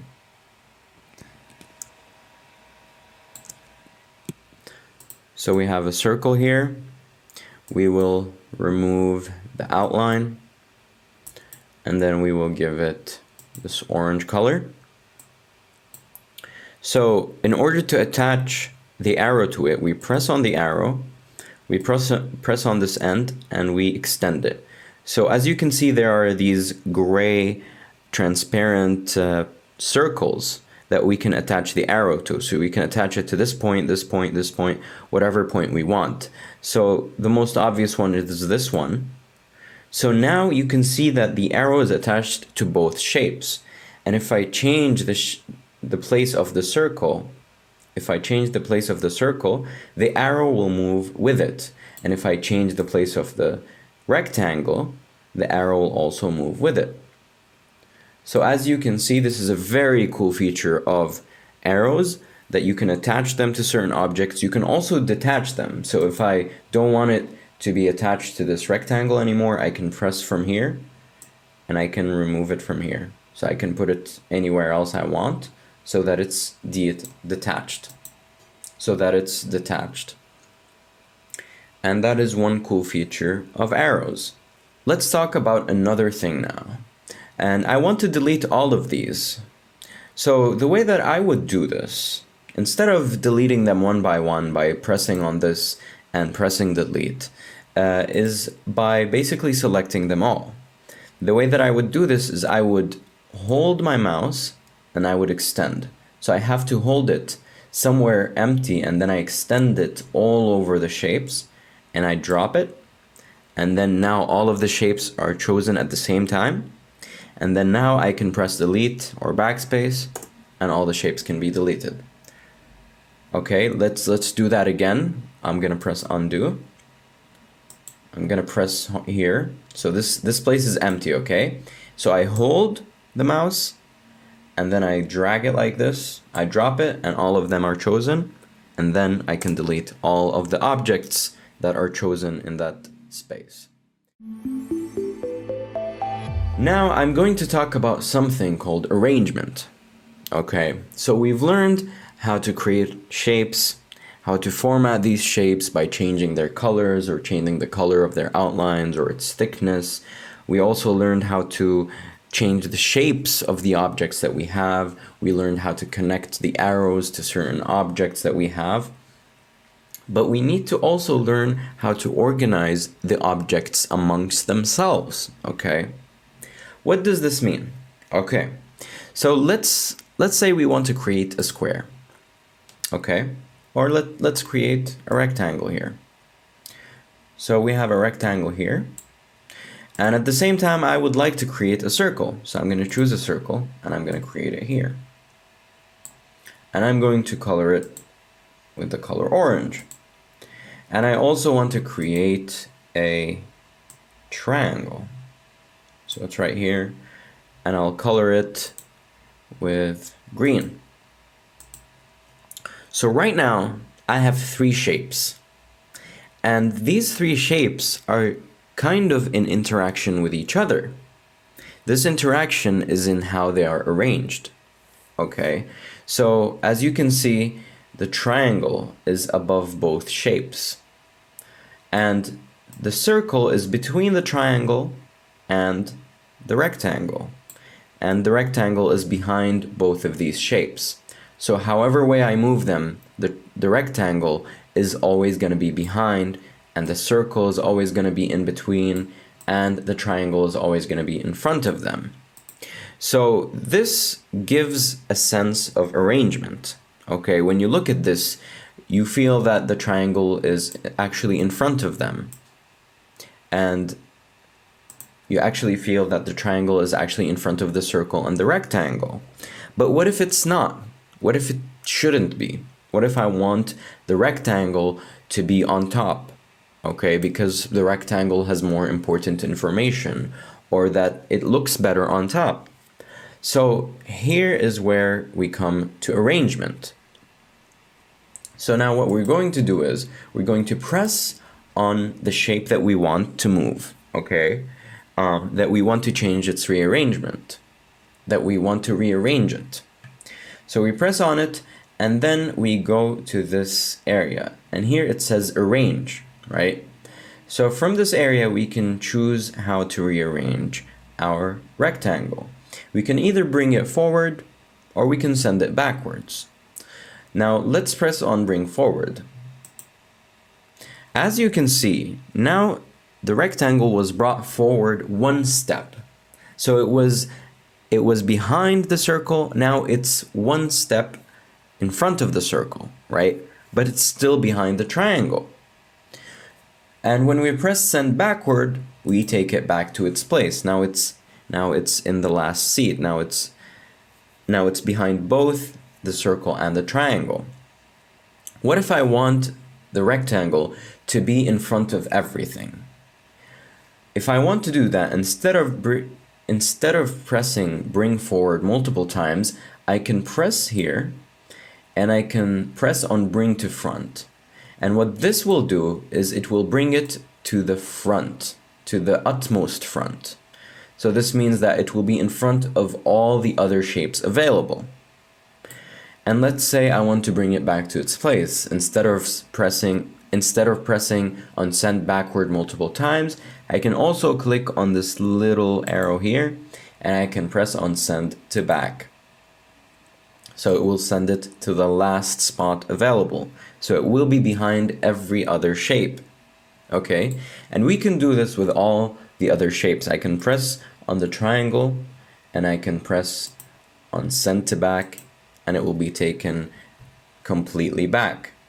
I can press on the circle, and I can press send backward. So it will only go one step back. So it will be behind the rectangle, but still in front of the triangle. Okay? So this sums up the arrangement part of PowerPoint. So when you have shapes, you need to arrange them because they are, after all, in interaction with each other. You see them as in a scene. So one of them has to be in front of the other or behind the other. They can't always be next to each other. Sometimes you have overlapping shapes in front of each other or behind each other. So you need to arrange them well, and you can do this basically by using these. And sometimes it can get very complicated. And the reason for that is because you have many shapes. So you have, let's say, 100 shapes in your slide, and you want to arrange between them, so which one should be in front of the other, but it's getting too complicated. So what you can do is you can press on selection pane. And selection pane basically shows you all of the objects right here. So instead of having to look over here, you can change them from here. So you have rectangle 65 over here, which is this rectangle. We also have oval 75. So we have rectangle 56 right here, we have oval 57 right here, and we have the triangle 58 right over here. So if I want to get the triangle on top of everything, I can hold it here and I can take it to the top, and then it will be in front of everything. So if I have 100 shapes over here, I can simply pick one of them from here and I can put it in whichever spot I like. Okay, so when it gets complicated, you can always go to the selection pane, which will simplify the process. And you also have some buttons here. So if you want to take the triangle one step back, you can press on here, so it will send it backward. If you want to take it one step ahead, so we bring it forward. If you want to hide all the shapes, you can press here. So all of the shapes that we have are hidden. You can press show all, so we can see all the shapes. You can also change the visibility of the shapes from here. So if I want to hide the triangle, I can press here. So I hid only the triangle instead of hiding all the shapes. I can also hide the oval only by pressing here, or the triangle only. And I can also make them visible again by pressing over here. This is useful if you have many things on top of each other. So you want to see what's actually behind. So you may hide the things at the front so you can see the things behind. So this is a very useful feature if you have a complicated setup. Let's close this window now. Come back to the shapes. So we press on the shapes here. We go to shape format. Now this button, align, allows us to align the objects in terms of each other. Okay, so when I press align left, now this shape will be aligned completely left to the slide. And when I press on the triangle, I can also align it in the center. So it's going to be here. The oval can be aligned to the right, for example. We can also have other options, align to the top, the middle, the bottom, or distribute horizontally, distribute vertically. I don't think these are very useful to all creators. Some creators might find it useful, others might not. So this is something completely up to you. But usually it's enough for me to control them by bringing them forward or sending them backward or moving them myself. Okay? And one last thing to mention is that If you want to insert some text, you could either create a text box or you could write into the objects that you've already created. So for example, if I want some text to be in this rectangle right here, all I need to do is press any of the letters on the keyboard. So if I start writing with the letter A, for example, it will immediately write it into the box. And I could do this to almost any shape I have, excluding the lines, of course, because you can't write on a line. So either you could create an object and write on top of it, or you could make a text box just like this. You could create it, hold, drag, drop, and then you have a text box here. You can write anything to it. You can write hello, and this text box will not have any outline or fill unless you put into it. So you can fill it or put an outline from here, okay? And another note is that the same things that we have seen in shape format tab here, like shape fill or shape outline, the same things can be found in home. So you can find it right here with the drawing section. You can create your objects from here. You can arrange them here, and you could fill the shape or change the color of the outline from here. So to recap, in this lesson we learned how to create objects, how to change them, change their shapes, rotate them, and change their locations, and we also learned how to arrange them and rearrange them amongst each other in terms of bringing them backwards, forwards, to the front and back. And we also learned how to change the color of the fill and the outline of these shapes. And that sums it up for now. This covers the basic design in terms of the shapes. We will learn an advanced type of design for the shapes later on, where we will learn how to make these shapes have, for example, shadows, reflections, or how to make them look 3D. And we will also learn how to merge certain shapes or how to group them together. These are very important techniques to use when you are creating a complicated presentation, and we will learn them later on in an advanced section. Thank you for listening, and I hope to see you in the next lesson where we will talk about formatting text. Hi again! Congrats on getting this far. I hope you're enjoying the tutorial and already starting to see awesome results. If you want to check out the extended version of the course, go to skillademia.com, where you will find our full Microsoft PowerPoint Beginner to Advanced course with more than 35 lectures and many more projects to complete. Now, let's continue. Hello and welcome back to another lesson of the PowerPoint course.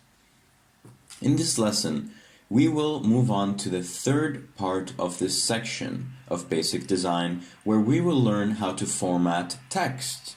As you remember, in our last lesson, we learned how to create text boxes as objects from this drawing section. All you needed to do was press over here, and then you can hold, drag, and drop, and here you have it. Here is a text box where we can type whatever we want. We also learned in the last lesson that we can also create any shape, type any letter, and then we can type right into the object. So we have two options. We can either write in text boxes or we can write in objects. The choice is yours. It depends on your style. But now let's talk about the actual text.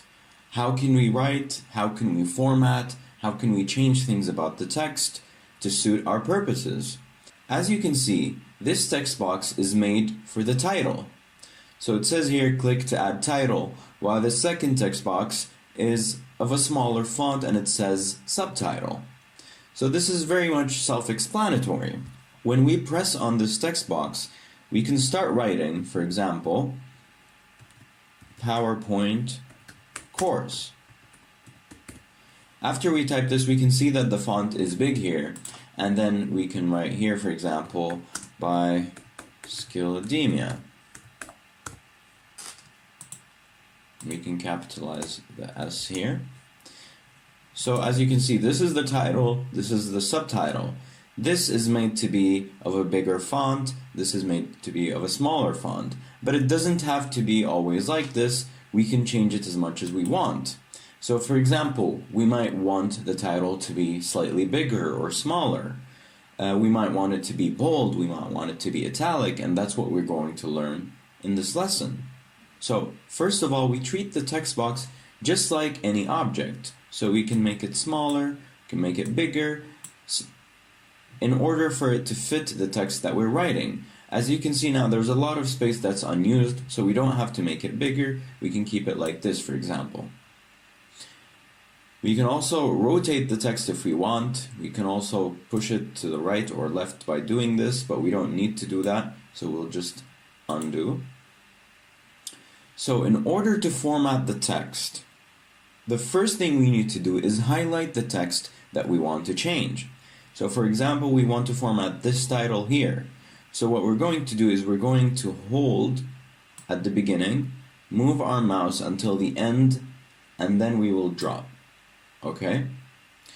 After that, we can go to Home, and this is the section that we're going to be working with, the font section. So there are many options and many buttons to use, and we're going to go through them one by one. So the first thing that we have is the font. What type is it? What type do we want it to be? So right now it is Calibri Light. So we press here on this little button and it's going to open theme fonts. So first we have Calibri Light and we have Calibri. This is meant to be for headings. This is meant to be for body. And then we have all other fonts over here. So we can pick any font that we'd like. We can also download fonts from Google. So if you want to have a specific type of font that is not found here, you can also download it and use it on here. So let's pick a certain type of font. And it's important when you're picking a font for the font to be easily legible.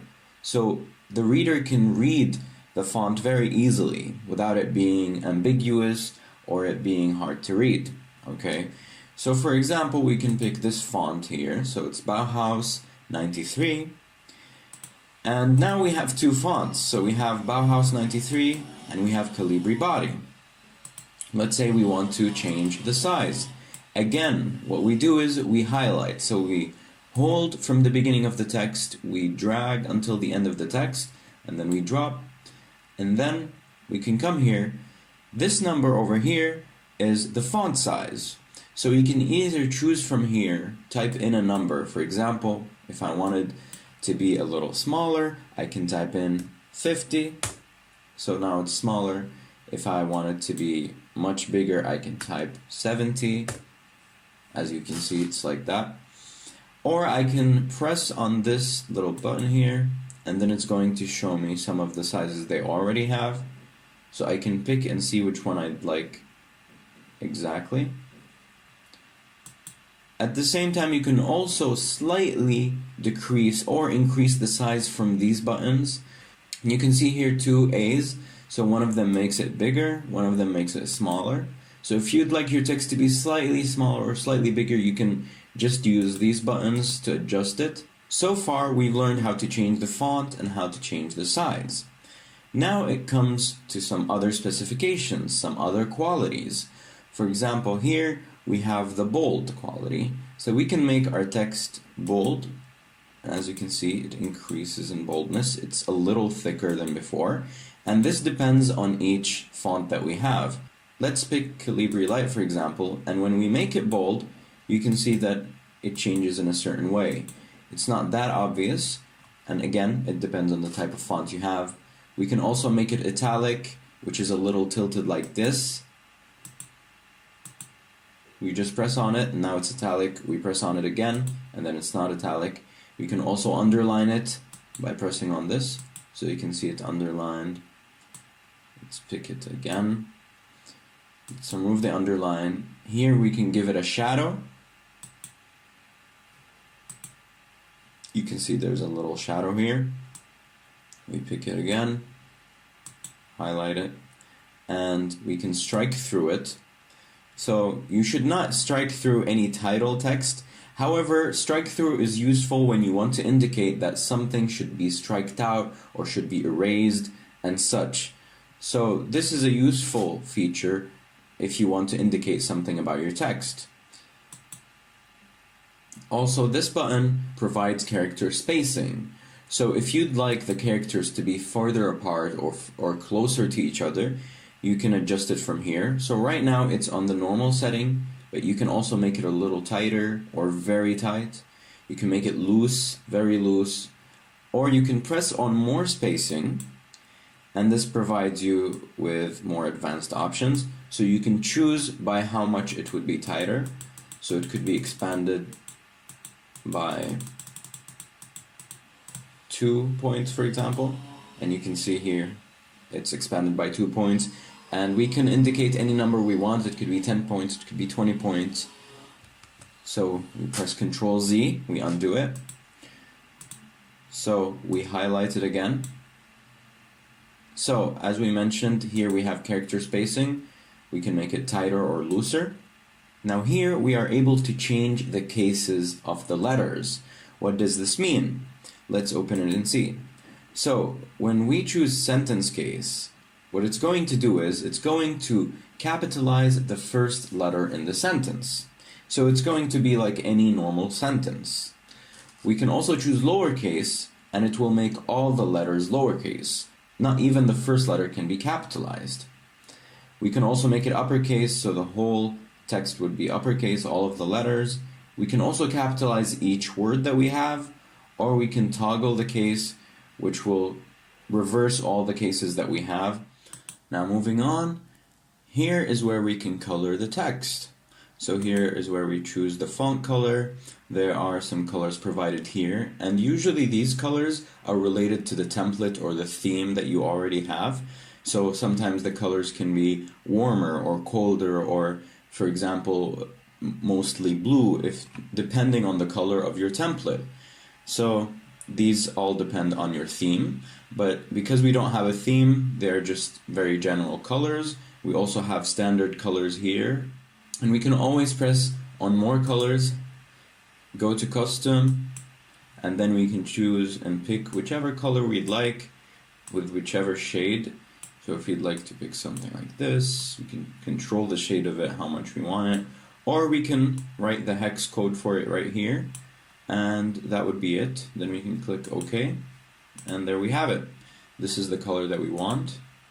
We can highlight it again. Here we go. And there's also this button over here which says clear all formatting. So if you want to remove all the formatting that you've done in terms of size, in terms of color, in terms of spacing, you can just click here and it takes it right back to what it was originally. So before we changed it, this is supposedly what it was. So let's try this out by changing a lot of things over here, and let's see whether it actually changes back.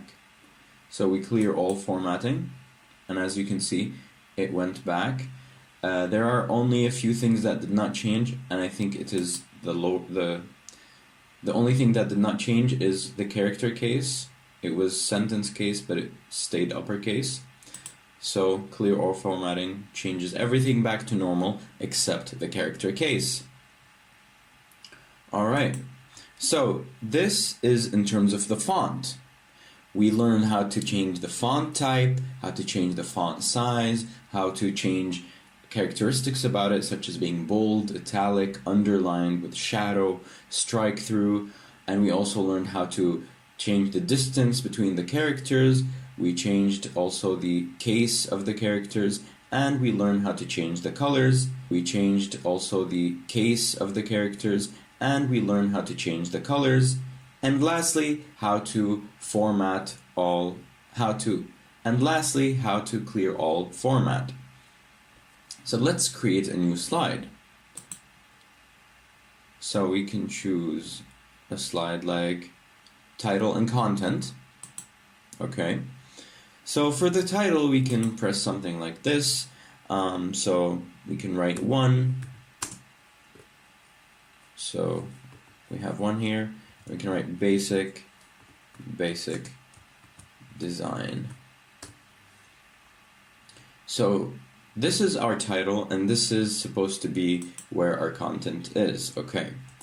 So we can start typing our content over here, and let's say the basic content structure is blah blah blah. Okay, now let's move on to the paragraph section. Right here you can find this paragraph section. So the paragraph section is concerned with how we design or how we structure our paragraphs. So for example, here we have the alignment. So as you can see, there's four different options. And right now we have this option which is align left. So the basic content structure is blah blah blah, so whatever text we have is aligned left. We can also align it to the middle, and we can align it to the right. We can also have this option which is called justify. There's two options, there's justify and there's justify low. Now, with the first option, justify, we're going to have to write a little more. So let's copy this by Control-C and Control-V, and it should be more clear what I'm trying to mean. So I'm just copying it down right now to make it seem as if I have a long paragraph. You can see how the text is aligned. And I want you to look especially here to the right. You can see how perfectly it's been done. It's aligned so perfectly as if it's a box, right? So you can see here that all the letters stop here. But if we align it to the left, instead of justify, you can see how imperfectly it's aligned. So this line ends here, while this line ends here, this ends here, and this ends here. So it's not on the same degree. But let's do justify again, and you can see that it is actually to the same degree, to the same point. And this is because what justify does is it tries to make each line the same length by changing the distance between the characters, or between the words actually. So if we have a line that is shorter than another line, what it will do is it will make this line have more distance between the words. It may not be quite clear in this example because the lines are very similar to each other, so they are of very similar length, but it would be clear with other examples. What about justify low? Let's try it out and see. Again, this is not very clear in this example, the same degree, but let's do justify again. And you can see that it is actually to the same degree, to the same point. And this is because what justify does is it tries to make each line the same length by changing the distance between the characters, or between the words actually. So if we have a line that is shorter than another line, what it will do is it will make this line have more distance between the words. It may not be quite clear in this example because the lines are very similar to each other, so they are of very similar length, but it would be clear with other examples. What about justify low? Let's try it out and see. Again, this is not very clear in this example. So when it comes to justify, we're mostly going to use justify only, and just because justify low is concerned with other scripts like Arabic, so it doesn't really work for English, so mostly we're going to use justify in English. And as we said, it aligns the text lines perfectly, but it also risks the consistency of word spacing. So sometimes the word spacing in one line, like here, is bigger than the word spacing here. It's not very noticeable in this case, but it might risk some inconsistency in other cases. So it really depends on what you want. Do you want it to look neat, but you want to risk the consistency? Or do you want it to look normal with no inconsistency? Now, so we've seen alignment, whether it's to the left, to the middle, or to the right, and we also saw how we can justify the text. Moving on, we have also something called text direction. So text direction is mostly useful when you're writing with other languages that don't have the same direction as English from left to right. So the default here is left to right, as you can see. But if you're writing in Arabic, for example, you'd want to make the text direction right to left, for example. This is important because of something I will show you in a minute. So let's move on until then. As you can see here, we have bullets or bullet points. So when we want to make any certain list, we can add bullet points as follows. So let's delete this text and let's put this setting. So here we have one bullet point and we can say 1, 2, or let's write something. First, second, third. So it doesn't have to be actually numbered. You know, as you can see, we can write something, for example, the names of the sections. So we can write template, and then we can write objects, and then we can write text, right? And so we have 3 bullet points here. We have 3 points: templates, objects, and text. So we can highlight them by highlighting like this. We can also change the type of bullet point. So it could be none, or it could be these circles, it could be emptied out circles, it could be squares, or these things that look like checkboxes. It could be anything that you like, and you can also open other settings for that. If you want to make a list that is numbered, instead of making bullet points here, you can remove this and you can put numbers here. So you can number your list, so it's 1, 2, 3.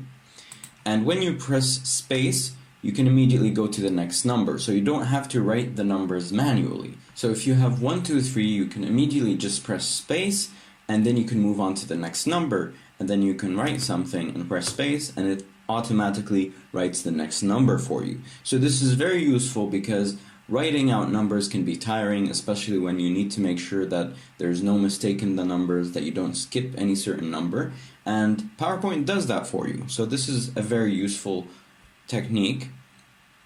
And again, if we highlight all the text that we have, we can also press here and we can choose a different kind of style. So it could be numbers with a point or a period, or it could be with parentheses, it could be in Roman numerals, or letters, A, B, C. As you can see, there are different styles, and you can pick the style depending on what you want. So this is what we have here. Now we can come to the direction again. So if you're writing a list in Arabic, okay, so let's try to write something in Arabic, and it could also be in other languages that go from right to left. So let's write out some random letters here. I'm just going to write it like that. These mean absolutely nothing, but we have a list here. But even though that the text is from right to left, we can see that it's from left to right, and we can change that. We can go to alignment, right? We can align it to the right. However, the numbers are still to the left, and this is not how it's done in Arabic. The numbers, just like in English, you first have the numbers, so number 1, and then you have the text. Number 2, you have the text, as follows. So how do we fix this issue? So we undo, we go back to this area, and then we go to text direction. So right now the text direction is from left to right, and we're not going to play with the alignment. We're just going to make the text direction from right to left. And just like that, we have the numbers and we have the text from right to left. Completely perfect. So to repeat, if you're writing with an alphabet that has a different direction from English, so an alphabet that goes from right to left, then you won't change the alignment, you won't align it to the right. What you're going to do is you're going to change the direction of the text from right to left, and then it's going to do it perfectly for you. So both numbers and the text is going to be from right to left. Otherwise, if you change it from the alignment, it's only going to be the text is from right to left, but the numbers are from left to right, and that is going to make a big mess. Okay? So now let's undo, and let's go back to our original text. So what we have here is something called increase list level or increase the indent level. And when you press on it, it indents the whole paragraph. So if you want to have your paragraph a little indented completely, then this is what you need to do. You just can press here, and if you want to take it back, you can press on this. However, you might want to indent only the first line, for example. When writing formal paragraphs, you want to indent the first line and not the whole paragraph. So in order to do that, you don't press with the setting. The only thing you need to do is press over here at the beginning of the text or the paragraph, and then press tab. And what this will do is it's going to indent it for you, and it's going to indent only the line and not the whole paragraph. Alright, so let's go back. So continuing here, right here we have line spacing, which is very self-explanatory. Press on it here, and then it's going to give you different lines. If you're writing anything academic according to APA rules, for example, you might want it to be double spaced. And this is what it means. You want it to be number 2, okay? So if you're not doing APA and you just want to make your text look neater, then you can make it 1, 1.5, or however much you want, depending on your audience and depending on your own style. You can also go to line spacing options for more details. Let's continue. So we highlight the text again, and we go to this setting over here, which is add or remove columns. So if you prefer to have your text in different columns, in multiple columns, so 2 or 3 columns, then what you're going to do is you're going to press here, and right now it's on 1 column. You can do this to make it 2, and you can do this to make it 3. Right now it doesn't look like 2 or 3 columns, and this is because we don't have enough text. So, but let's try this out. So let's make it 2 columns over here, and let's copy this text. So Control C and then Control V. As you can see, there are right now 2 columns, but they are too close together. We can change that through the settings. So we choose the whole thing. We press on more columns, and you can see here that the spacing is 0, so there's no spacing between the columns. I don't understand why it's set as 0, but you can change that a little into, for example, 5. So now you can see there's spacing, and this is how it should be, okay? So it starts from here, continues until here, and then here, and this is where it ends, okay? We can make it 3 columns if we want as well. Let's undo. Okay, now we're back to 1 column. Moving on, one interesting thing that you might need. So if you're writing according to the rules of APA or something similar, and let's say you're writing your references, you're going to make a hanging indent, okay? And what is that exactly, and how do you do it? So what you're going to do first is you're going to highlight the whole text that you want to apply this to. And you're going to press on this, so line spacing, and you're going to go to line spacing options. And then you're going to see here, in the section of indentation, you're going to see this special thing. So you're going to choose not none, not first line, you're going to choose hanging. Okay? And then before text, you're going to increase it to 5 points, 0.5 points. So you have it as hanging, and you press OK, and this is it. So what this does, what the hanging indentation does, is it indents your text from the second line and on, so the second, third, fourth, and so on, and it indents it by a little. So when you're writing a reference, this is how it should look like. And then the next reference would also look similar like this. So this is made so it can be easily read, and you can understand that this is the beginning of a reference, and this is the beginning of another reference, so on and so forth. Okay? So this is how you do a hanging indent. So let's undo. We're back to this point. So moving on, we also have some extra options in paragraph. We have text direction, for example, I think this might be used in some other languages such as Japanese. So what you would do here is you would press horizontal, which is the normal one, or you could put rotate all text 90 degrees. This is rotate all text 270 degrees, so it could be up going down or down going up, or it could be stacked like this. So this looks very weird and it is very hard to read. The way that you would read it is like this, the basic content. So you can see that this is quite confusing, but it might come in handy depending on what you're trying to do. So let's undo. So again you have text direction options here, and you have more options.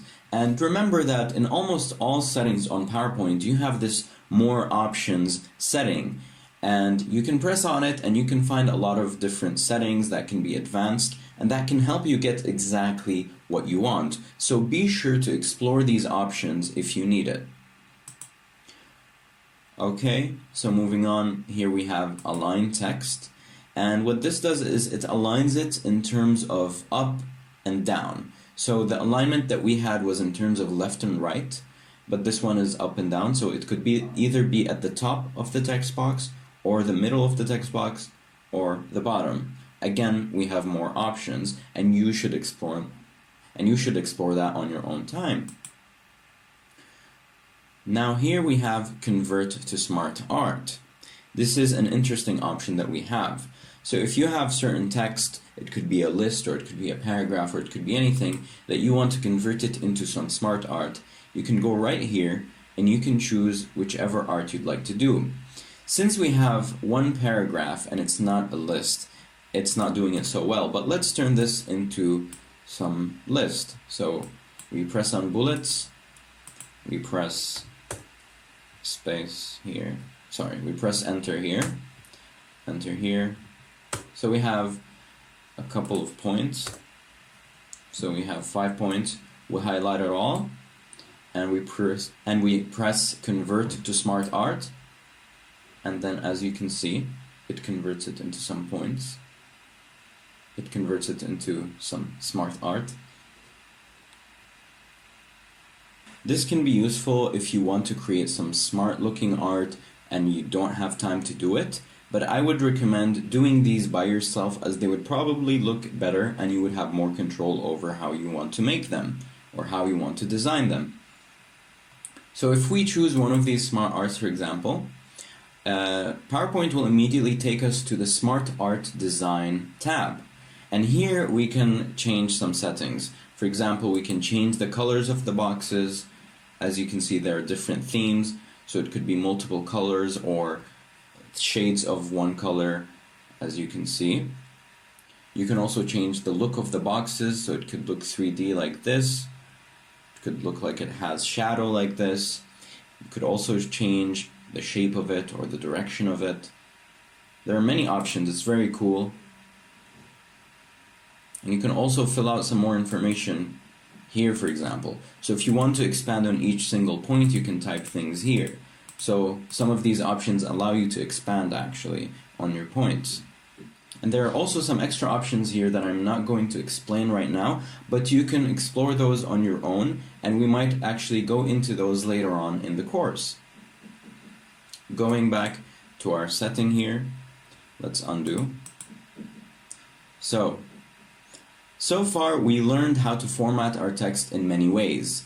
First, through changing the font formatting, so we learned how to change the font type, the font size, and some other characteristics about the font.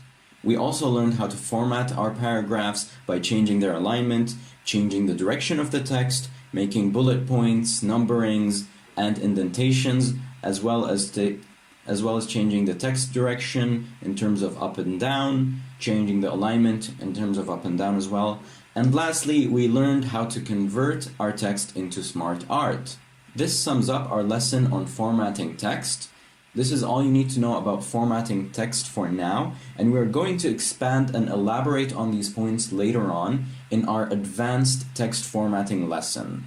So be sure to attend that lesson as well as our next lesson, where we will learn how to insert media like photos, videos, GIFs, and audios. See you next time.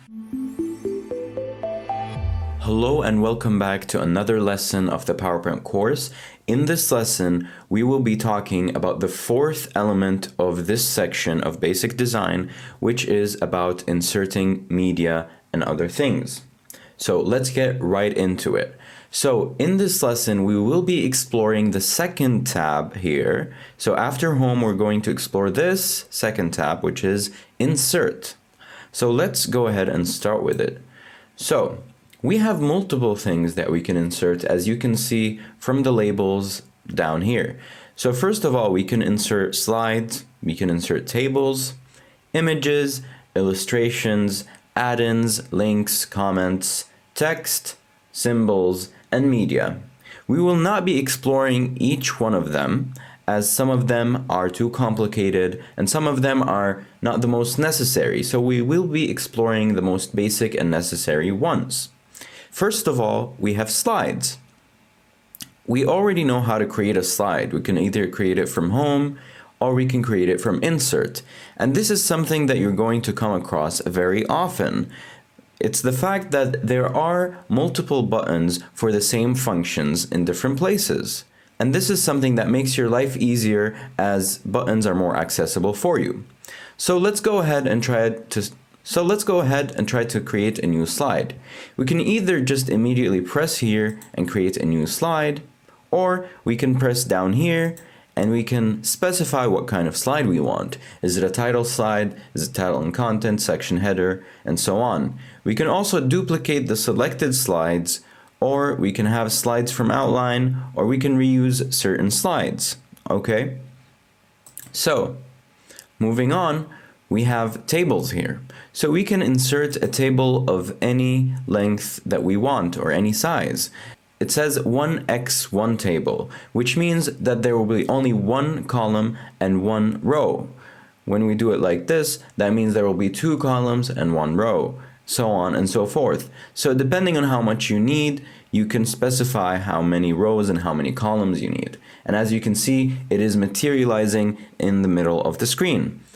So if we want something like 4 columns and 6 rows, this is what we would do. We would press here and this is it. This is the table that we have. And as you can see, it takes us to this tab called Table Design. And here we have table styles that we can choose from. So we can choose different colors, or we can also choose completely different styles over here with different colors and so on. We can also change the shading of it. We can change the borders. We can have some effects on it. You can explore all these on your own. And we will also explore them later on in an advanced section. But now let's go back to the tables. So this is how we can create a table very easily. And all you need to do to fill this table is press on the cell you want to fill. So for example, I'd like to press here and I can write whatever I want. And then I can move on here and write whatever I want here. We can also format the text within the cells here by going back to home. And then we can specify which cell or which text we want to change. We can, for example, center it. We can change the color of the text as we wish, okay? So let's undo that for a little bit. Now let's go back to insert. So now we learn how to do slides, tables, and now we come to images. So we can add an images from the pictures option here. So we can either add an image from this device or online. When we press on this device, it will take us to the folders that we have. We can choose any folder that we want and insert it just by picking on the folder or picking the image that we want and pressing here on open or insert. So let's cancel. We can also get online pictures by pressing on here, and then it can open Bing image search, or we can add images from OneDrive. However, I do not recommend this option. There's also another option that we can do by pressing on our file explorer and directly opening any file that we want with images, and all we need to do is drag and drop. So we can go to downloads, we can find an image that we want over here, we can drag it to PowerPoint and then keep dragging it to where we want to put it. And just like that, we have inserted the image. So instead of going to insert and pressing on pictures and choosing the picture from your device, you can directly open your file explorer and immediately just drag and drop it on PowerPoint. So let's delete this. Moving on, we can also add a screenshot. So we can open this and then it will show us the available windows that we have. Right now we only have one other window open, which is File Explorer. So we can press on here and then it will add a screenshot of that file and it will add a screenshot of that window. So if we have any other program open, it will show a screenshot of that program. Now going back to Insert, we can also add from a photo album or create a photo album. So by clicking here, we can create a beautiful presentation for your favorite photo collection. So this allows us to choose multiple photos to be shown as an album here. So all you need to do is insert the picture from here. So insert multiple pictures from here, and then you can insert text with it and then create it from here. Moving on, here we have illustrations. So the same shape, we can create shapes just like we did before from here. We can also create smart art by pressing on here and choosing the smart art that we like. There are different categories like list, process, cycle, depending on what you're trying to describe. So if you're trying to describe something that is within a cycle, then you would choose this. If you want to describe a hierarchy, you might choose this.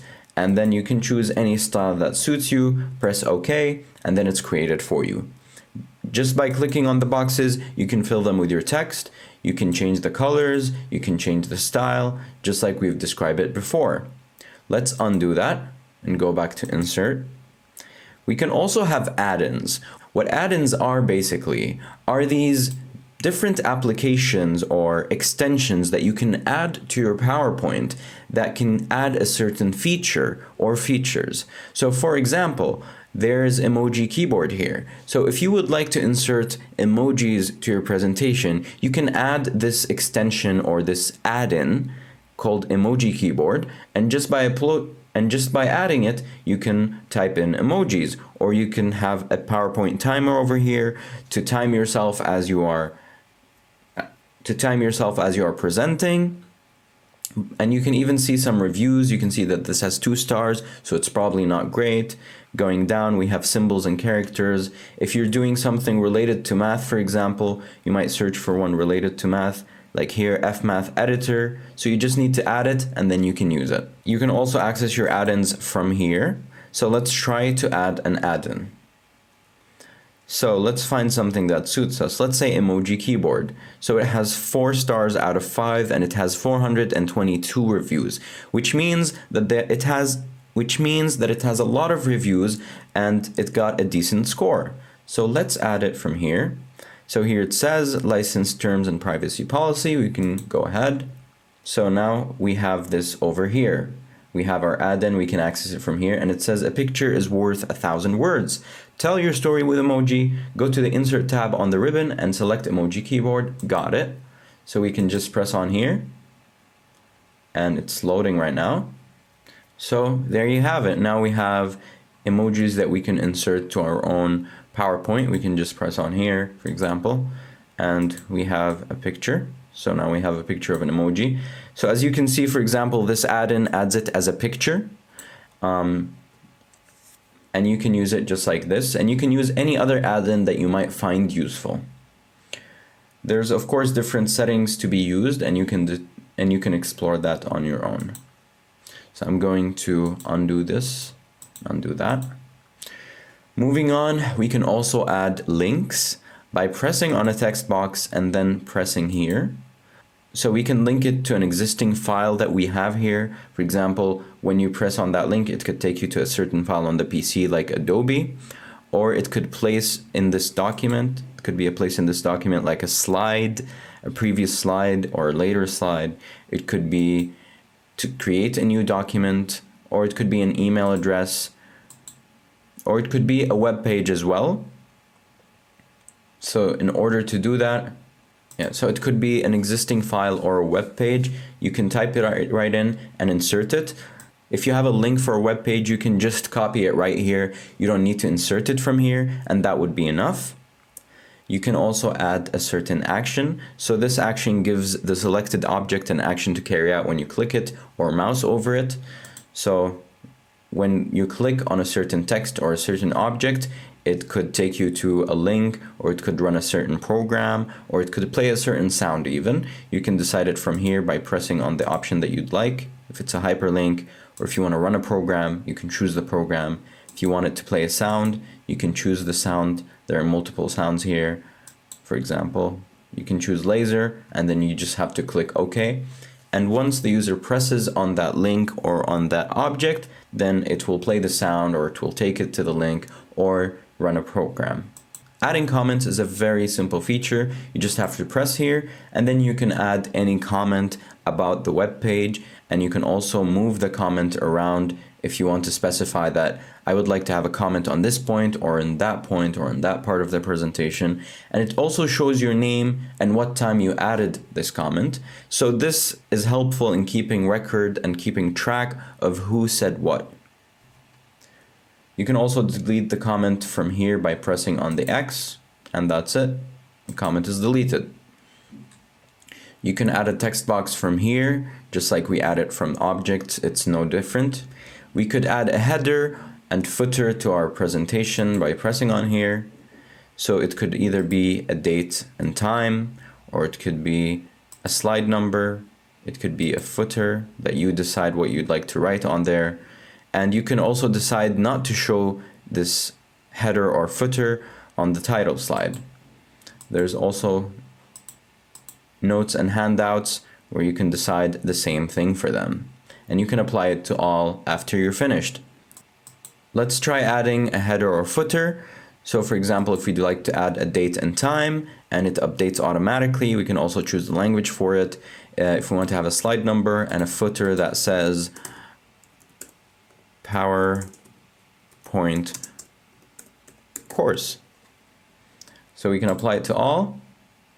And as you can see here, there's the date, there's the name, and there's also the slide number. This is helpful if you're giving a certain course, for example, and this is helpful for the students when they're navigating through your course slides, especially if they print them, so they can know from which slide this is, from which PowerPoint this is, and what page or what slide they're on, and in what date it was done.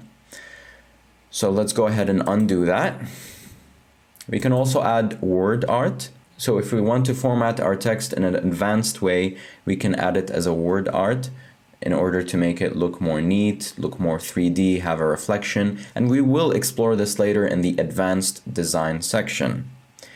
We can also add date and time, just like we just saw. We can add it from here.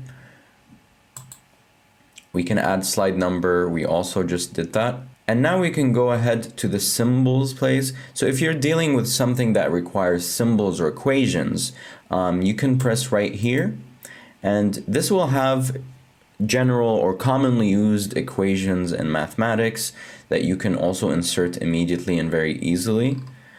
You can also press somewhere on a text box and add a symbol that you'd like. So if you want to create an equation or write an equation by yourself, you can use the symbols from here in order to do that. This will make it easier for you. And then you can just insert it from here, and that's it. So if we'd like to insert a symbol like this, that's it. We can insert alpha from here, and it's that easy. So let's go ahead and undo that. And when it comes to media here, we can also add videos, audios, or screen recordings. And it's pretty much the same as adding a picture. So let's go ahead and try to add a video here from the web. So we're going to press on video and then go to online videos and press here. So we wait a little bit, and then it tells us to enter the address for the online video. So we can use YouTube, SlideShare, Vimeo, Stream, Flipgrid, whichever one of these. Let's use YouTube for now. So let's go ahead right here and let's go to YouTube. So we're going to pick a random video.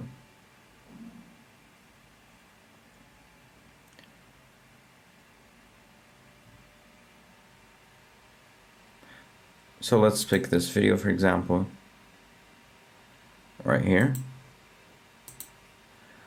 We press on the link above, so the address, and we press Control C, and then we go back to PowerPoint, and then we will just press Control V over here, and then we will just press on Insert.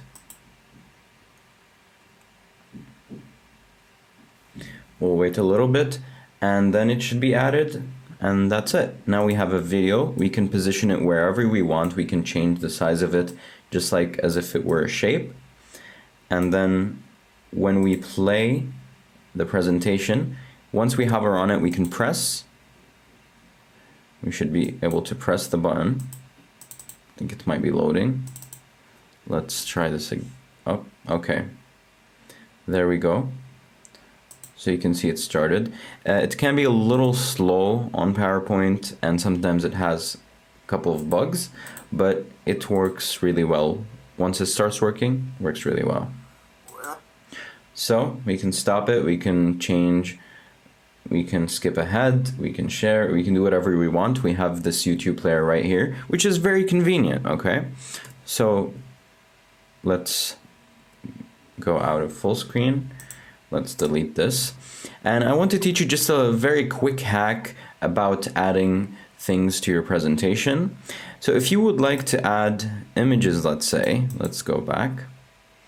So if you want to add any certain image to your presentation, let's say I want to talk about business, right? So you go on Google and you just write business, or you write business icon, or whatever you're looking for. You go ahead to Google Images, and you pick a picture that you like. Let's say I would like to add this picture, for example. So what I can do is I can right click on it, and I can save image, and I can save it right there. Alternatively, which is much easier, you could just right click on it and then go to the option copy image, okay? Once you do that, you can go back to PowerPoint from here and just press Control V. And then it's going to copy the image right here, and it's going to be in high definition. So as you can see, it has some quality, and if we make the picture smaller, it's going to have even more quality. So this is an easy trick. Instead of having to download the image and then go to insert and then add the image from there, you could just copy it from online and then paste it here. So I think it's a very useful trick that you should use. It saves up a lot of time, and this is something you're going to come across when using PowerPoint. Time is very valuable. If you're going to insert every single image that you want to use, that's going to take a lot of time. So it's definitely much easier to copy it directly from Google Images and to paste it very quickly. And the same goes for videos. Instead of downloading the video and keeping it on you and then inserting it, you could just put the YouTube link and it will work perfectly. You just press on here and you can choose from this device or online videos. You can also add the audio in a similar way, so audio on my PC, or you can record your audio from PowerPoint by pressing on here. You can record it, but I would not recommend this. You might have better luck recording it on a microphone or on your phone or something like that, as long as the quality is good. We can also screen record by pressing on here, and then it will show us if we'd like to have audio with it, if we'd like to show the record pointer, and we can go ahead, select the area that we'd like. So if I want to record the screen from up here, and then I can press here and start recording. Okay, now going back. And any other add-ins we might have might show up here, just like the emoji keyboard. And that is pretty much all we have in the Insert tab. So far we have talked about adding slides, tables, inserting images, screenshots, albums, shapes, smart art charts, add-ins, links, comments, also some other specifications of text, symbols, media such as videos, audios, and screen recordings, as well as specific add-ins. This sums up our lesson. Thank you very much for attending, and I hope to see you in the next time where we will discuss how to add certain charts. Thank you very much, and see you next time. And charts is very similar to smart art, so let's go ahead and explore that. So by pressing on charts, we can come over here and we have multiple categories that we can add. So we can either have a template from here, but we don't have any templates right now. We can open a column chart, we can open a line chart, a pie chart, bar chart. There are many charts that we can use here. There are histograms, box and whisker. Anything that you require is probably provided here. So let's say we want to add a pie chart. So let's go ahead and press on pie. So we have multiple styles here. There's a 3D pie, there's this pie of pie. So we can demonstrate how one piece of the pie is also a pie of itself. Here a bar of pie, and here there's a donut. Let's go ahead with the classical pie, just a simple pie. So what this does is it launches a window of Excel on the side where we can input our values into it. So as you can see here, just by reading this pie chart, we can see that there's 1, 2, 3, 4 different colors, which means there's 4 different variables or 4 different values. So we have first quarter, second quarter, third quarter, and fourth quarter. And we can see the same thing here, the first, second, third, fourth. And so this is a pie chart of sales in different quarters, as we can see here. So what we could do is we can change the labels here. So instead of it being the first quarter, we can input a name of a city, for example. And what we can do, we can change the value of it. So let's change it from 8.2 to 6. And you can see how it differs. So the first quarter becomes smaller, giving more weight to the other quarters. Let's make the second quarter 6 as well. So the second quarter is the orange one, and we will see that it becomes almost the same size, or actually the exact same size as the first quarter. And if we make this a 2, it will be slightly smaller. And if we make this a 0, it will completely disappear. So just like this, you can change the values. You can also change the label. So instead of sales, this could indicate, for example, calls. If we're measuring calls for some reason, we can add here.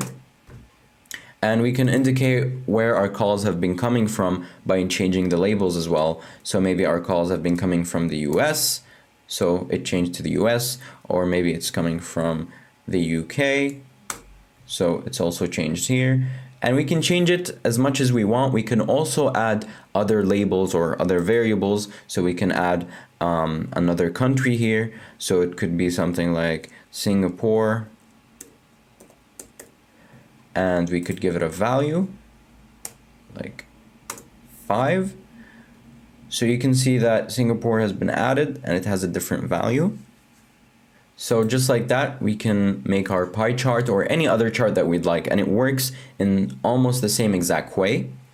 So we can, if we're done with adding the values, we can close this. We can press on the pie chart that we have here, and we can go to chart design right here. So we have chart tools. We can go to chart design and make it with a different style. This looks more realistic, for example. We can change the colors of it. We can change the colors from here.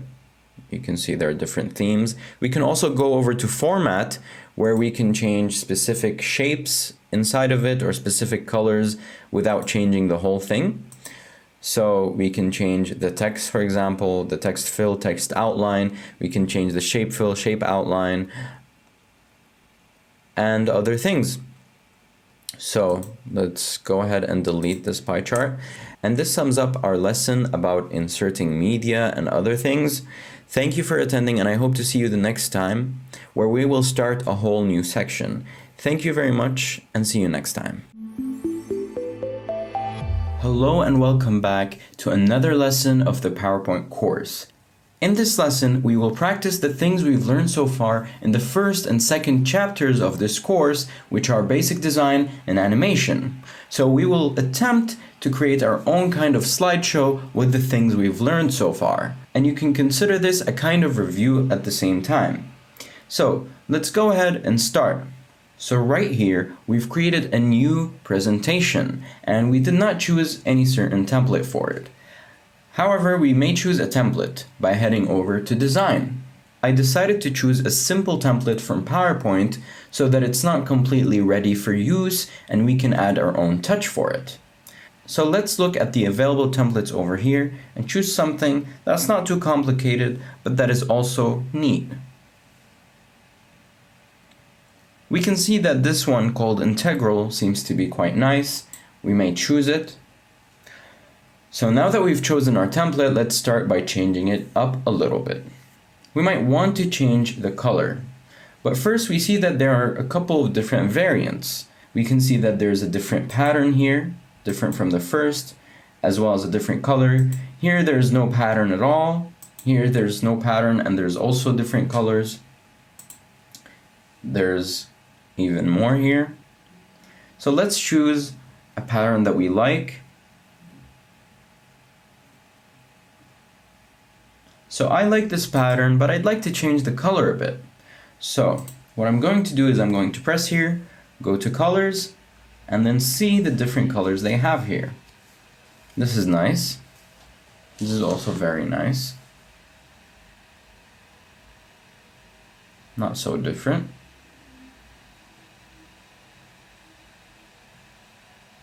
So as you can see, all of these keep the background white, but just change the other colors. While these ones, they change the background color as well. So let me choose this over here. And let me also look and customize the colors. So we can see that the colors here, the color of the text is white, but I don't think it fits that background because it's not so clear for the eye. You can't differentiate between the white and the background color over here. So let's attempt to change it. So we look at white and we're going to find multiple whites here. So it's not the hyperlink. So it could either be this text/background, dark 1 or dark 2. So let's attempt to change it and see what happens. So maybe a brown could work. Okay, as we can see, this was the right choice. So now we have the text in brown. So we can also look at slide size to see if we'd like to change it. So right now it's widescreen. We can also change it to standard. And when you change it, it's going to give you two options, either maximize or ensure fit. So with maximize, it's not going to change the shape of the contents of the slide. It's just going to crop it out. But in ensure fit, it's going to minimize the objects so it can look better. But in ensure fit, it's going to minimize the objects to make sure that they all fit inside the slide. So I'm going to choose ensure fit for now. And you can see how it changed. And it also changed the theme back, so we can change that back. But let's just undo that. We can also choose a custom slide size from here. So we can make it also portrait, make the slides portrait or landscape. Normally they are landscape, and this is the choice you should have. We could also look at other options here. For example, if you're planning to print your slides as A4 papers, you can choose an A4 paper size here. It would be easier for your students or for your viewers to have it printed. Or we can just choose any other size that we need. I usually don't choose any different slide. I usually don't change the size of the slides, but this is totally up to you. So I can press on cancel here. So now we have the template ready so far. I like the color of the text. I like the color of the template, of the background, of the text. So it seems ready for now, okay? So let's go back to home here and let's get a new slide. So I'm going to see what kind of slide I'm going to use. So as you can see here, in this type of slide, there's the red color. And the red doesn't exactly fit with my colors. So let me show you. So as you can see, there is a little bit of inconsistency, and I don't like the color red. So I'm going back to design. I'm going back here, going to colors, and going to customize colors. So I can see a little bit of red here. I'm not sure if that's it. And I'm going to change it. Let me choose something also brown, but maybe lighter. As you can see, it changed.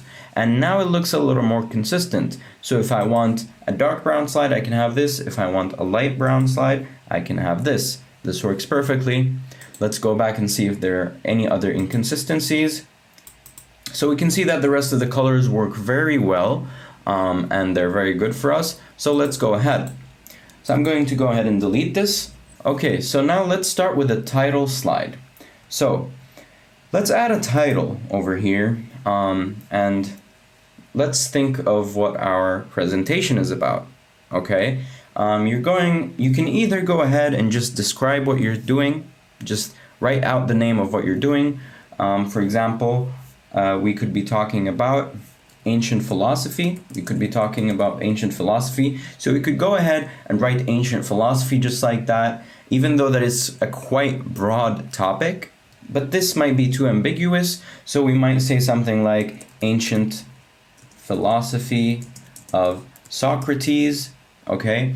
And we can specify something. And right here for the subtitle, I might write my own name, or I might write what kind of class I'm in, okay? So let's write, for example, Phil 101. Let's consider that this is a Philosophy 101 course, Introduction to Philosophy. And what we're going to do is we're going to highlight it, and we're going to increase the size or decrease it as much as we want. Alternatively, there's also a shortcut for this.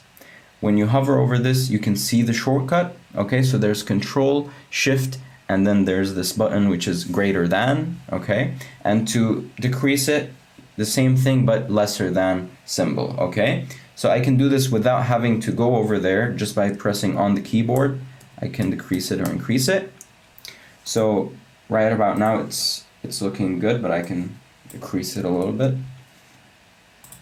Now what font do I have? I see that I have this font TW Sen MT, okay, and this is 50.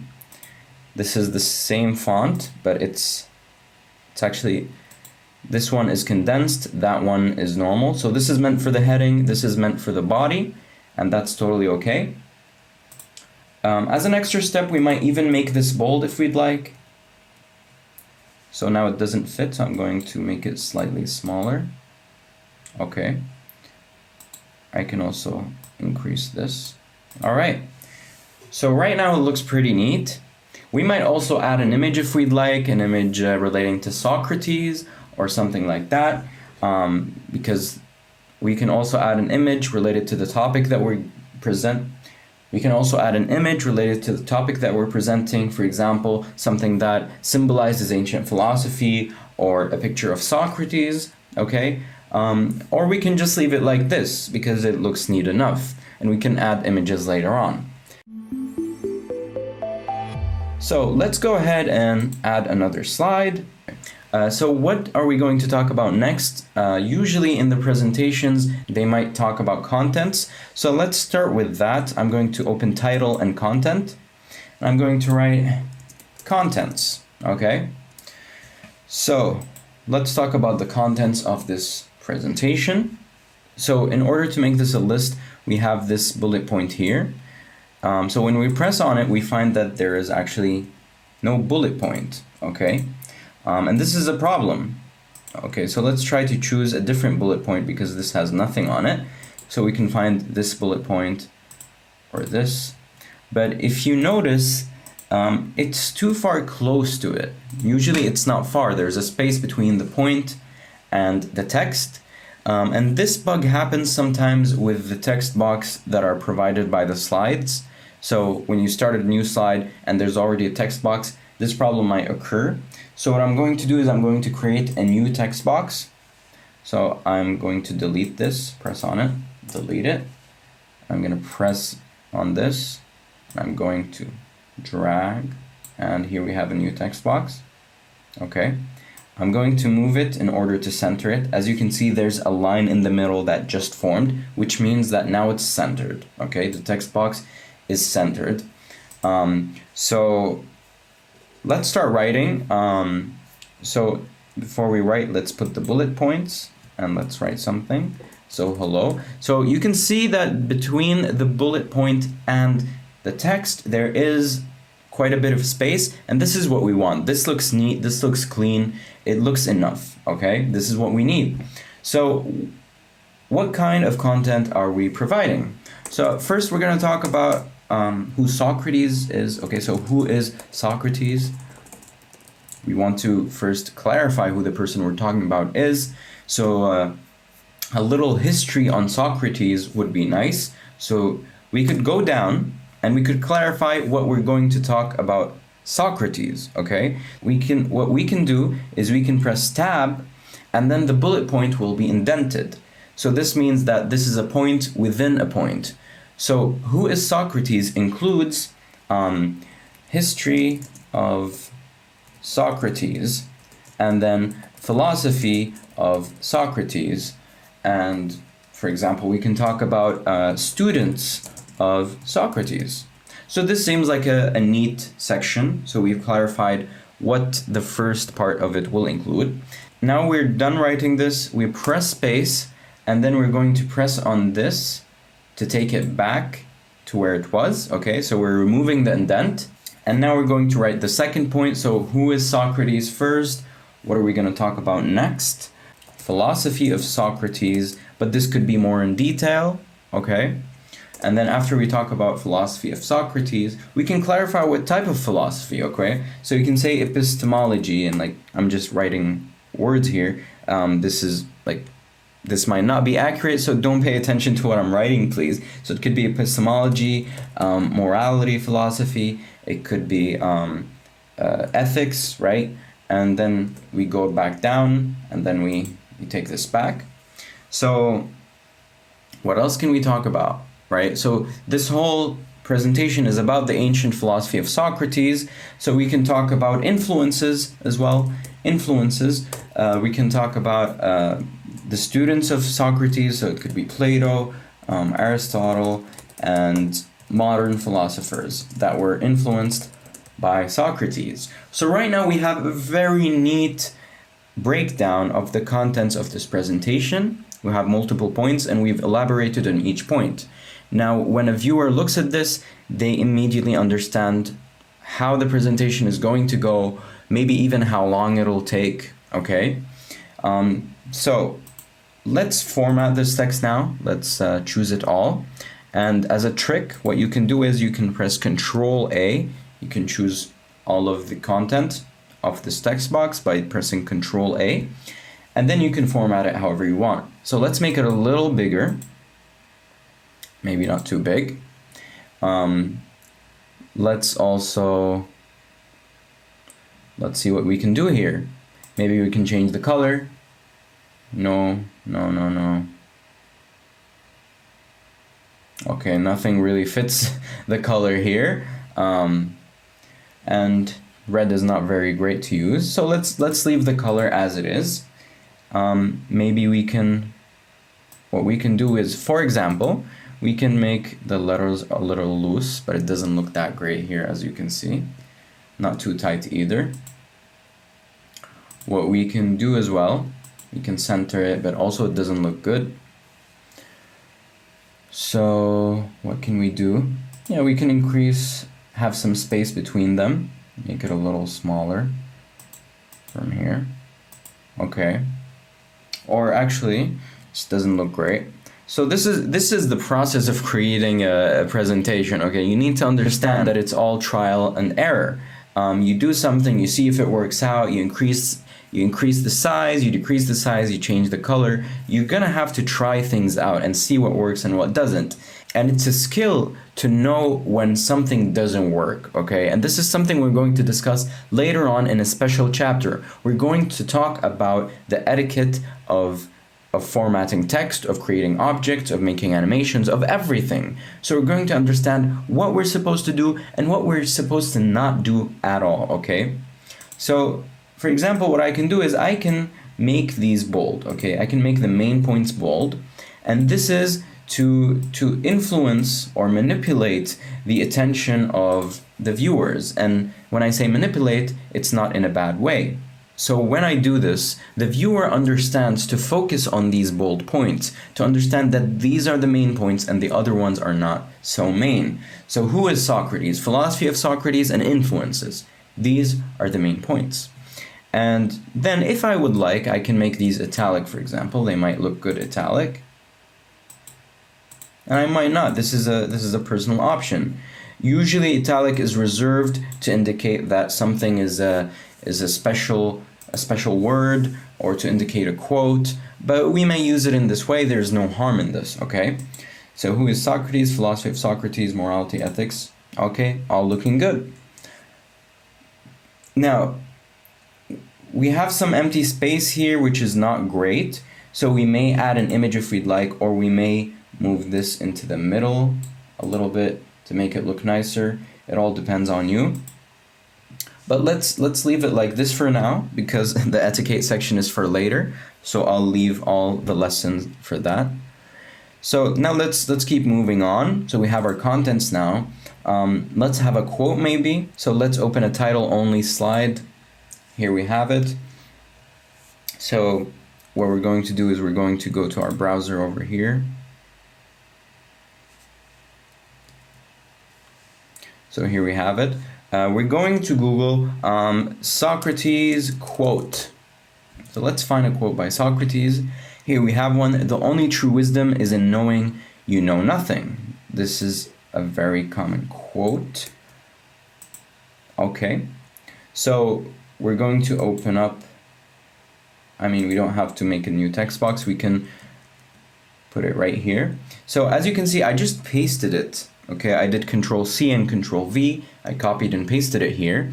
But you can see that the font type, the font size, and the colors were changed. So all the formatting that we had completely changed, okay? Let me go back, let me undo, and let me type something, hello.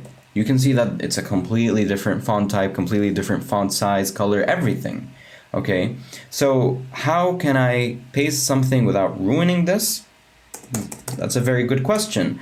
So what we're going to do is we're going to right click on our mouse and we're going to come here. So here it says paste options and we're going to press on this button over here, which says keep text only. So what it does is it pastes the text, but it keeps the formatting, okay? This is very useful and it works on PowerPoint and it works on other places as well. So keep that in mind. There's also this option, keep source formatting. So what it does is it keeps the formatting of the text from where I copied it.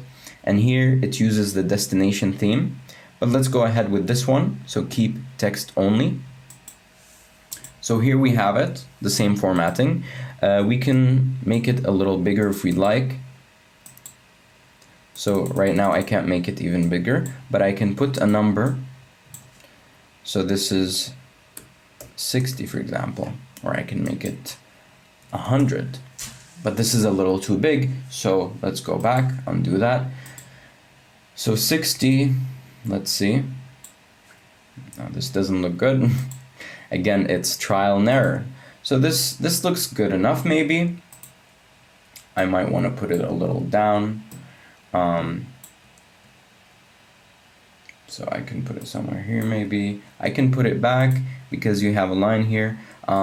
So I'm trying to see where it might fit. I'm trying to see, maybe I can center it. So Control A, choose all, and then I can center it maybe. Okay, this looks pretty good. Okay, let's go back to our browser now. So let's search, not for Socrates quote, just Socrates, and go to Google Images. So let's pick up a nice photo of Socrates. Maybe we can pick this one. So let's copy the image. So we right click and we go to copy because it's too much of a hassle to download it and then insert it. So we go back here and I'm going to paste it by pressing Control V. And just like that, here we have it, neat image. So I'm going to decrease the size of it, maybe center it, and here we have it. This is the picture we want. It looks nice, it fits. You might want to play around, for example, with the dimensions if you want it to be smaller than normal, Or you could do something like this, basically put the image right here, and what you can do is you can put this like this, something like that, and then you can choose all and then make it like this, or put it to the left. It's really up to you. I can also do it like this. So I like it in this way. This is up to me. This is what I'd like to do. Okay, it looks good. It doesn't look too inconsistent. You know, we took account of this line over here. So it started from here, and it also is aligned to this. We can make this a little larger, for example. So it looks right next to it. It looks good. Nothing to worry about. Okay. So let's go back to the contents. So we're going to talk about the history of Socrates, let's say.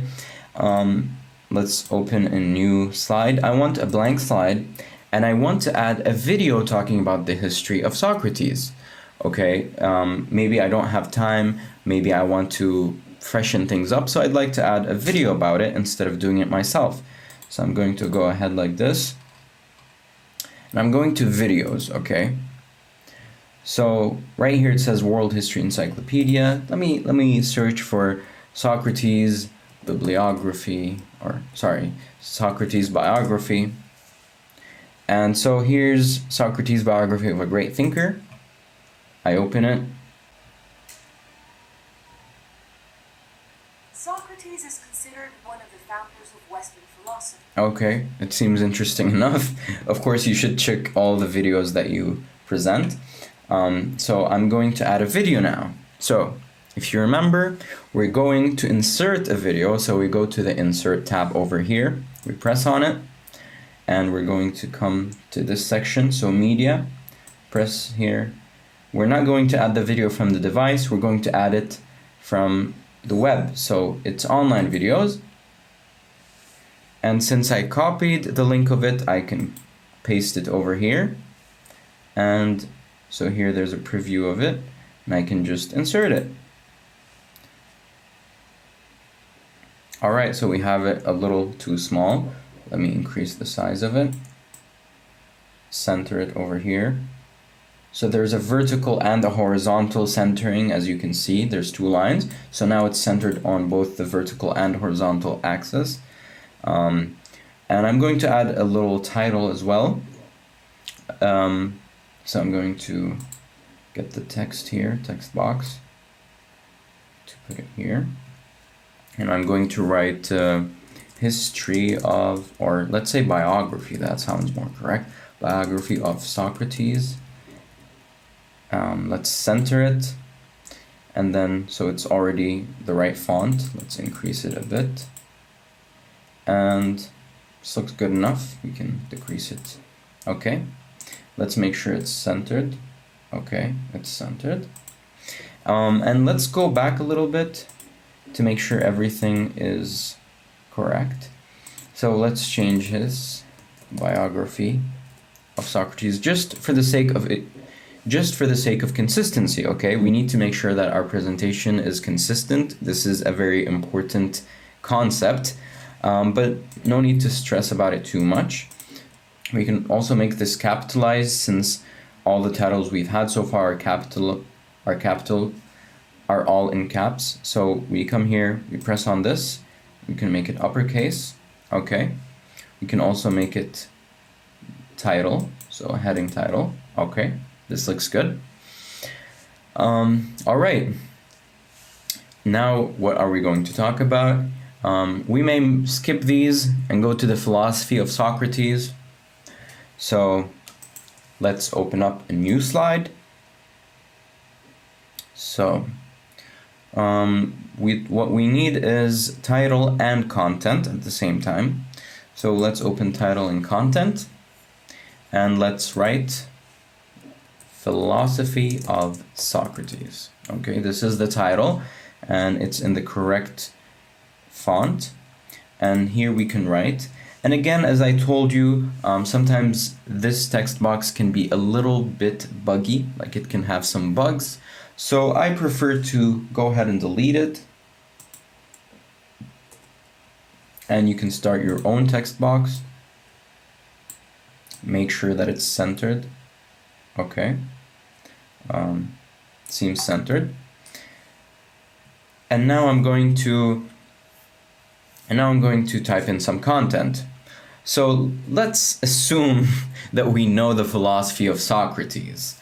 Let's assume that his philosophy includes 3 principles. So we have numbers here. So let's add a number. So the first principle is kindness. And again, this is completely wrong, but I'm just trying to give examples here. So kindness, and then maybe knowledge. And lastly, then we can say something like, I don't know, wisdom. Okay. So now we have 3 principles. You can format the text, increase the size of it, and we can also make it like this. So yeah, as you can see, it shows a red line under Socrates, which means that there's a mistake. But because this is all in caps, there's no mistake. Like, it's correcting it to Socrates with a capital S, but the whole word is capitalized, so this is no problem.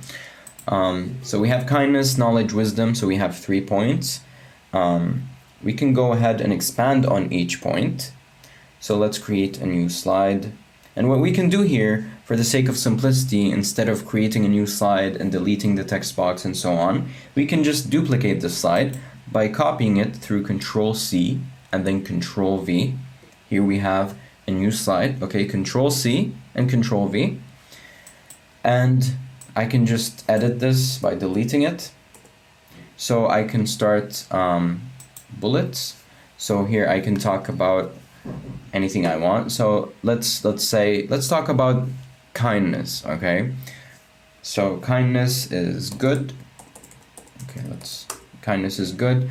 Kindness is universal, and kindness is divine, let's say. Okay, and of course don't forget to change the title. Since now we're talking about kindness, we can for example add like this, kindness.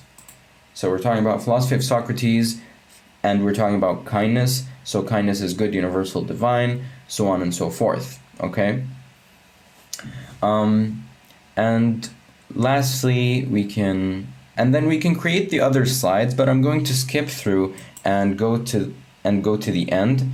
So for the end, I can go and open a slide like this, and I can say, thank you for listening.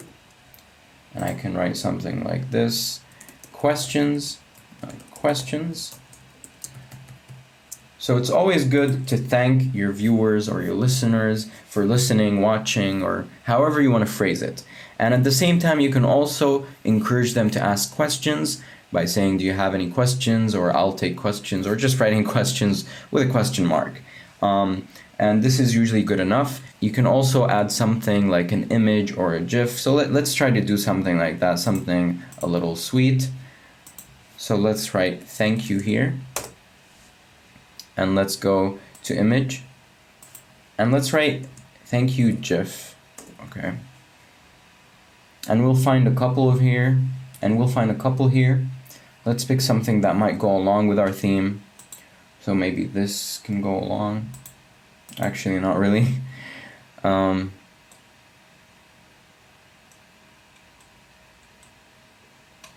Maybe something like this. Not really. This is a little too much.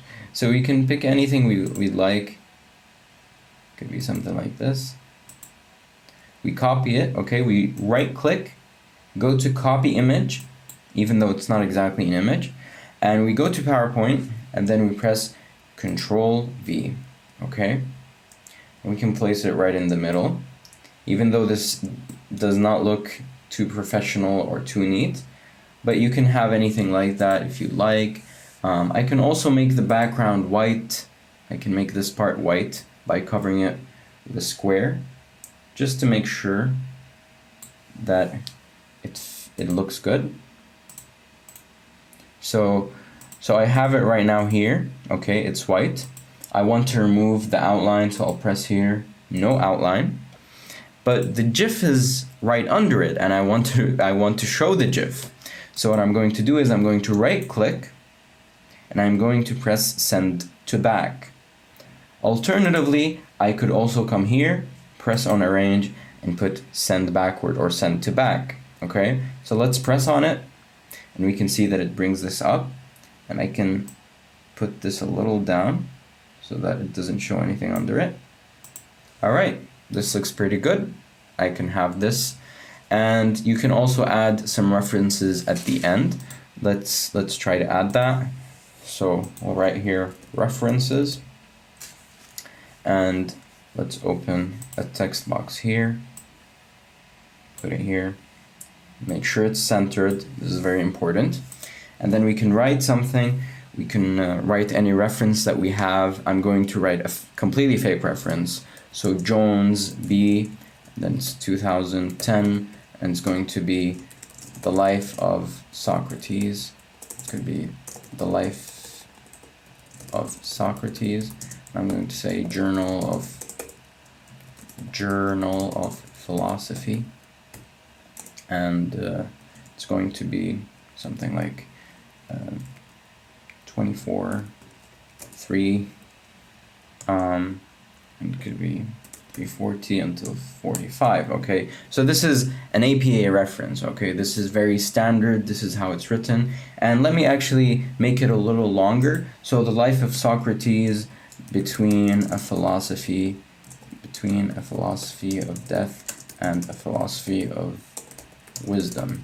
And this is just completely gibberish. This is not real again. So now we have the reference here, and it's 2 lines. But if you're writing your references according to APA 7 or something similar, you're going to need to have a hanging indent. So to remind you, this is how we do it.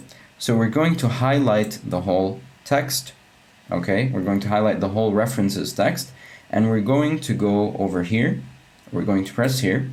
First of all, you need to have 2 spacing, okay? So we're going to double space it like this, and then we're going to line spacing options, and we're going to indentation, and we're going to special, so we're going to choose hanging, and then add 5 points over here, and press OK, and there you have it.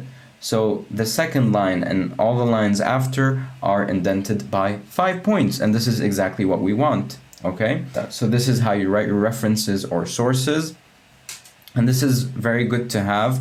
You can just show it very quickly after you finish your presentation, or you could leave it at the screen after you finish the presentation so people can look at your references. Let's go back a little bit and make our presentation look a little better, okay? So let's come to this part, okay? So we have philosophy of Socrates, kindness, good, universal, divine. So we can make this look a little better. And what we could do is we could highlight this text, and we could come over here and press on convert to smart art. So I want this to look better. I don't want it to look all bland, just text with bullet points. I want it to have certain shapes in it maybe. So I'm going to come and choose something like this. This seems pretty good, okay? And as you can see, it immediately adapts it to your theme, to your template. So it's using the same colors that I have chosen, which is very good. So I'm going to increase the size of it. And here you have it. So kindness, it's both goodness, it's good, universal, divine, and it's the mix in between. So kindness would be here, okay? And this looks perfect. So now we have some interesting things going on. We can also go back to this and make it a little more interesting. Instead of converting it to smart art, we can make our own, okay? So let's go ahead and delete this. So kindness, knowledge, wisdom, and let's create our own. So I'm going to create some shapes. So let's create a rectangle with rounded corners. Let's do it like this. Let's make it more rounded. This looks good. Now I'm going to write over here 1 kindness, and I'm going to increase the size of this. Go home, increase it like this. So now I have this. I'm going to remove the outline of it, And now I'll press on it, Control C, Control V. Now I have a copy. And right now I can write the next point. So to knowledge, and then I copy it, and now I paste it again, and I'll put it over here. So now we have a more interesting looking slide, but it feels like there's something empty. Like, what is the connection between these 3 points? So if they are just 1, 2, 3, we can leave it like that. But if they are connected somehow, we can indicate this connection through some shapes. So I can add, for example, an arrow over here. Let me see what kind of arrow I can use. So I can use something like this. So now we have this arrow here. I'll just rotate it while pressing Shift. We'll bring it here, and I'll make it a little smaller. Okay, so now I can either have this over here, or I can use something else. Let me delete it, try to use something else. Let me use one of the lines, okay? So what kind of line can we use here? I'm not going to use this. Maybe I can use something like this, a curved arrow. So I'm going to hold here, and I'm going to drop it here. So I have a line over here, as you can see, and it's a little curved. So I can make this a little thicker to look nicer. Okay, this looks good. I can also make it a different color. Okay, so this looks good. We have a mix of colors here. I'll copy this and paste it again, and I'll put it somewhere here. So we have the same exact thing between them. So you can see that kindness leads to knowledge, leads to wisdom, okay? But this might not be the philosophy of Socrates. So you need to pay attention to how you portray your slides, how you portray the information within it. If you put arrows like that, this can mean, for example, kindness leads to knowledge.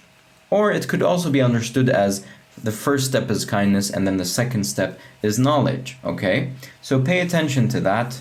I'm just going to leave it like this because it doesn't matter for me. This is not accurate information anyway. But if I wanted to indicate something different, I can use a different type of method, okay? Instead of making them cascade like this, so one above and then it goes down to the right, I can make them on the same line. So I can make something like this, and I can remove the arrows, okay? This is an option. Or I can make them under each other, so it's first kindness and then knowledge and then wisdom, and I'd remove the lines. This would make perfect sense, okay? So it really depends on what you're trying to say, what you're trying to explain, okay? So in other words, use your shapes, use your objects to explain your points. Use them to speak without writing. Okay, so now it looks pretty good. I can also add an image if I'd like. I can also add a chart. Let's create a whole new slide for that. I'm going to create a title only slide, and I'm going to write here, for example, numbers of readers of Socrates. Or let me just write readers of Socrates. So let's go to insert to add something. So we're not going to add a shape, and we're not going to add smart art. We're going to add a chart.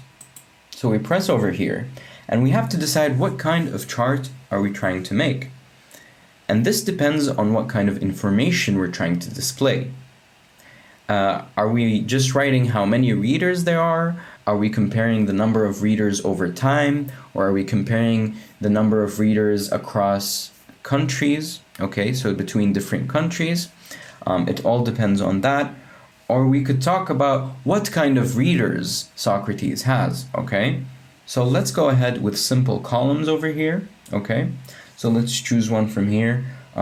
We can choose something. We have clustered columns here, which shows 2 columns for one category. Here we have stacked columns, which displays different information.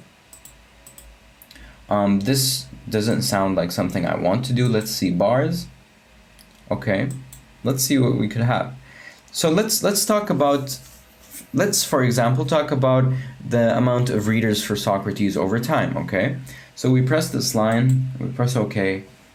Now we have our chart over here, and of course it launches the Excel window to the side, and we can input our own values to it. So first of all, let's determine what our categories are. So I want to say the categories that we have are 2000 and 2005, 2010, and 2015, and lastly 2020. Okay, so 5 years apart. Okay, 2000, 2005, 2010, 2015, and 2020.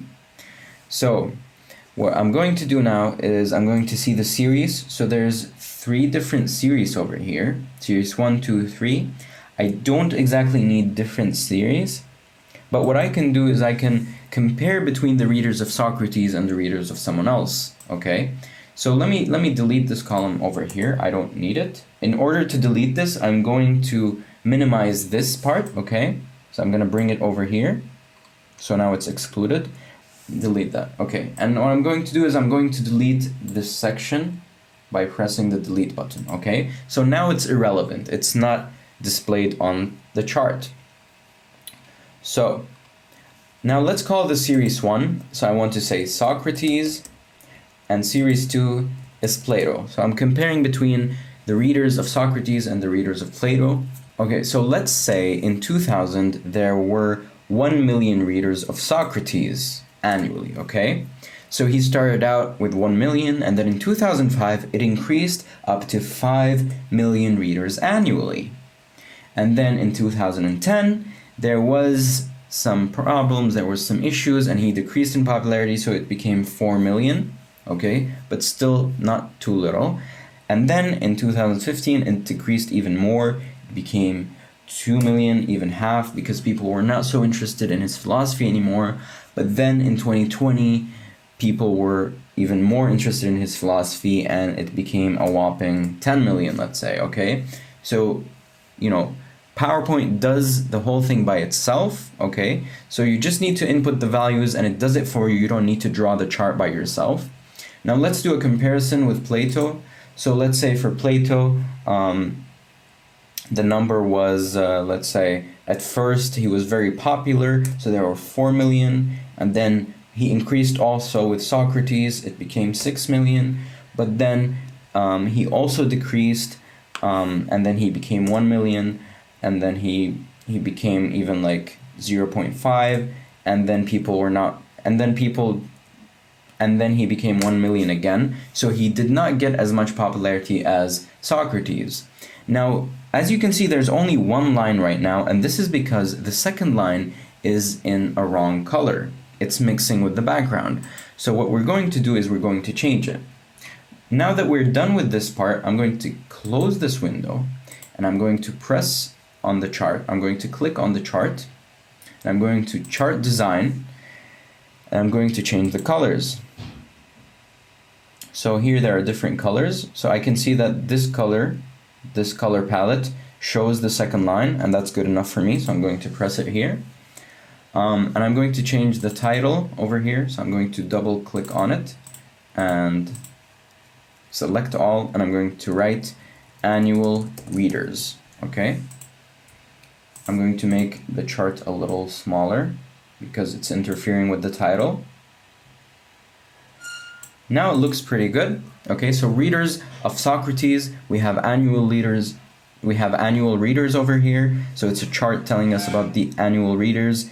It shows that Socrates is in the dark brown and Plato is in the light brown. So it went up and then it went a little down, it went even more down, and then it went very much up and it broke records, okay? But for Plato, the readers, they started a little higher than Socrates, they got a little more higher, and then they decreased and they kept on decreasing until 2015, and they increased just a little bit, okay? So they began with Socrates having less readers, and they ended up with Socrates having much more readers, okay? Now, this is not a statistics lesson, okay? So don't worry, I'm not going to test you on this. I'm just telling you how this should be read, and this is something that you should care about if you're using charts. You need to make sure that the charts are explaining exactly what you're trying to say, okay? And you need to make sure that the values that you have are correct. And in our case, the values are completely wrong. So this is good enough for me. The colors look good. It looks like it can be read very well. But if you're still not satisfied, you could go back to chart design and you can change it up. You can make it something more easily read. This doesn't look good. Or you can change the style of it, for example. It doesn't look good either. Okay. So you can see that this changes the colors of the lines only. But you can change the color of this text, okay, by going to format and changing it from here. So I can select the text here and I can go to text outline and I can make it dark brown, for example. Not the text outline, the text fill. So I can select the text and go to text fill and make it something dark brown. And I can also select this, click here, make it also dark brown. Same for Plato and Socrates, make them dark brown. And now this looks good enough. It looks clear. Maybe people wouldn't be able to read the orange color, but the brown color is very good, very clear. Okay, so now we have our chart ready. And to sum up, we created a title page, we created a contents page, we had a quote, and we can even make the quote in italics. This is something that people usually do. But it might not look good in that, so we can keep it as it is. We added a video. We had some shapes, we had some charts, we had some smart objects or smart art. And we had a last slide which said thank you for listening and encouraged questions. And here we have references as well. So we have the whole deal.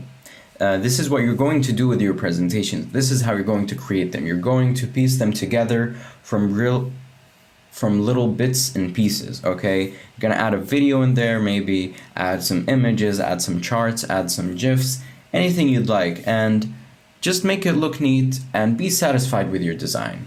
And the most important thing is that you account for the viewer's attention. And this brings us to another important part, okay? So we designed the whole presentation, but we didn't have any movement within it, okay? So now we come to the transition part, okay? Transitions and animations. Let's start with transitions and choose something for our slides here. Now, usually I like to choose one transition and apply it to all the slides or almost all the slides. And maybe I can choose one special animation for 1 or 2 slides, okay? So we can check the animations that we have and find something suitable for the style or for the template that we have. And I can choose push, for example, and I can make it from bottom. And let's see how that goes, okay? Let's test it out. So let's apply it to all first and test it out. So apply to all from here. Now all of the slides have this transition. Let's test it out. So you can see it flows really nicely and it goes in the same direction. So sometimes it opens up the video when you skip it, but you don't need that. You can cut that part out. And it flows very nicely, very neatly. So it gives a sense of continuation, but it has no special effect, okay? So it might be perceived as a little boring because it all goes in the same way, okay? And for that, we may do a couple of things. For example, we might add a sound, but a sound may not be so professional, so let's not do that. Maybe let's decrease the duration, make it a little faster. Let's try that. Okay, this is a little too fast. So let's increase the duration. Okay, this is nice. It's not too slow, not too fast. This looks good. What we can also do, and by the way, make sure to, when we change the duration, we have to apply it to all. Do not forget to do that. And what we can also do is we can make one special transition. So for example, at the end over here, maybe we can make a different transition. It could be something like prestige, or it could be something like curtains, okay? Because it has a nice effect to it. So, you know, at the end, you don't want people's attention. You're done with it. You give them the presentation, and then you show them a very nice effect to kind of make sure that they're still there with you, that they're not sleeping, okay? So this is kind of like to wake them up. So this is kind of to wake them up and to also keep them excited for the end, perhaps for questions or for looking at references. So we added this here, and all the other slides have the same transition. Now let's come to animations. So we can use animations with this slide, for example. If we want to have an amount of suspense, we can use it with this to give the information gradually. Because when you show this to the viewer, you give him all the information at once. This can be distracting. Instead of listening to you, they might look and skip ahead and try to see what the philosophy is in this case, right? So they might look and they see kindness, they see knowledge, they see wisdom. They will think to themselves, how are they related? What does that mean? And this can be too distracting. So in order to capture and maintain their attention, you're going to give it in little by little, okay? So let's put some animations here. So I'm going to choose this first object, and I'm going to animations, and I'm going to give it a fly in, or maybe a float in, okay? And I'm going to give the same thing to the other ones. So here with knowledge, I'm going to give it a float in. I will give this also a float in, okay, for the sake of consistency. So now let's preview this. So we press a button and then kindness, we click knowledge, we click wisdom. But the arrows are still there and they don't look that great alone. So I'm going to give them an animation as well. But this one could be a simple fade. And I'm going to give this also a fade. Now let's preview it. There's still something missing. And that's the fact that the arrows are coming in too late. They're coming in at the end, but we want them to come in between. So I'm going to the animation pane, and I'm going to choose the arrows, and then it's chosen from here. So I want this to be the second animation, okay? And then I choose the second arrow, and I'm going to make it between knowledge and between wisdom, okay? So between this animation and the last animation. Now let's preview. Okay, this looks good. But one important thing to note is let's test it out in real life, okay? So the preview doesn't show you exactly how it looks like. So let's see the slideshow. Now I'm going to click and it's going to show me kindness. I'm going to click again, but it's only going to show me the arrow, and that doesn't look good. I have to press one more time to see knowledge, and that's not great. So what we're going to do is we're going to change the flow of things a bit. So I'm going to make knowledge come out with the arrow, okay? Or not with it, but after it, okay?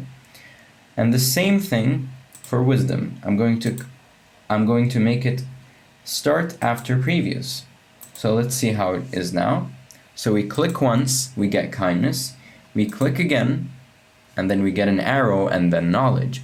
We click again, arrow, and then wisdom, okay? Now this looks very neat, okay? So now we've ordered it in a way that looks very nice, it looks very smooth, and it's organized. So just to repeat this, as you're explaining this slide, you're going to say, hello everyone, we're going to talk about the philosophy of Socrates now. Now the first philosophy of Socrates, or the first principle of Socrates, is kindness, which leads in turn to the second point, which is knowledge. And knowledge also leads to the third principle of philosophy, which is wisdom, okay? So you can see that there is a flow, and this flow is smooth. And that's all we need when we're making a presentation, okay? So now we have covered animations in here. Let's move on. So we can come here, we can also make a certain animation here. So we can make these float in, for example, just like the ones before, or we could have them have a shape come into them, like this. This looks nice. It could be circle shaped. It could be, so we have some options here where it could be a sequence, okay? So this is an option when you have multiple objects or when you have multiple texts or multiple paragraphs, okay? So what we can do is, instead of doing it as one object, we can do it one by one. So we'll press on here and we'll see that the first one gets its own animation, and then the second, and then the third, okay? And when we come to the animation pane over here, we can see this button that we can expand with. So we'll press on it and we see that this is actually just 3 animations together, but it's also in one animation, okay? Because it's considered to be one object or one smart art, it's in one animation, but actually it expands to 3, okay? And we can also make them have, and instead of an entrance animation, we can make them have an emphasis animation, for example, okay? So an emphasis animation could be growing or shrinking. Again, we go to effect options and we can make them one by one, okay? And we can change this. So right now it's larger. We can make it huger, smaller, whatever we want, but this is good enough for now. And I'm going to open them and check them out, okay? So this one is start on click, and this one is on click, and this one is also on click, okay? So let's try it out. So what's going to happen is when we press the button, the first one will enlarge and then it will stop and nothing will happen. Then I'll click again and then the second one will enlarge and then the third with the third click, okay? Now this looks cool, because what you can do with this is you can focus on each point as it enlarges. So I'm talking about the philosophy of Socrates, kindness.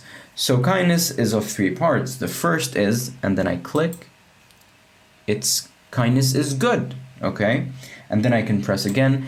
Kindness is also universal. And then I can press again and say kindness is also divine. I can do this either with this or I can do it with something else. For example, I can do it with the object color. So I can change the color of the objects here. So I can make the color go to this, for example. And I'll apply it to all of these animations. So I'll put object color and I'll make it this. Okay, so let's try it out. So I click and then it's good. I click, it's universal. I click, it's divine. This looks very nice, okay? And this is how it's done, okay? This is how you use animations to your side, to your benefit. We can also add an exit animation if we would like. So when we come here, for example, we can make this GIF have an exit animation because we don't want it playing forever. So what we're going to do is we're going to make it swivel maybe, or bounce. No, it doesn't look good bouncing. Shrink and turn. Yeah, this looks good. So we can make it shrink and turn for a little longer, for 2 seconds. And instead of making it on click, we can make it with previous. So this will happen with the slide, okay? So it will happen by itself. It will not wait for a mouse click. But let's give it a delay. We don't want it to disappear immediately. So let's give it maybe 5 seconds. And let's try it out. So I'm not clicking anything right now, okay? So 1, 2, 3, 4, 5. All right, there we go. That's it, okay? So now we have an animation. It shrinks and turns, exit, okay? All right, and we can go back to the contents and we can do also an animation for the contents if we would like to have some suspense with the contents as well. So we can choose it all and we can just do a simple fade. but with the fade, we're going to see that it does an animation for every single point, which is great, okay? And right now, we are selecting all of the animations, so we can edit them all together. So I'm going to press here, and I'm going to put start on click, okay? I can either do it here, or I can do it here, okay? On click, or with previous from here or here. So now each of them will start with a click of its own. So the first click will show this, and then the second one this, so on and so forth. Let me show you. So 1 click, 2, 3, 4, 5, so on and so forth, okay? This is good if you would like to go slowly through the contents, explain it one by one, and you don't want to throw all of your information at the viewer. You want them to go one by one, you want to explain each point, okay? So this is beneficial if you want to do that. And this sums it up for now.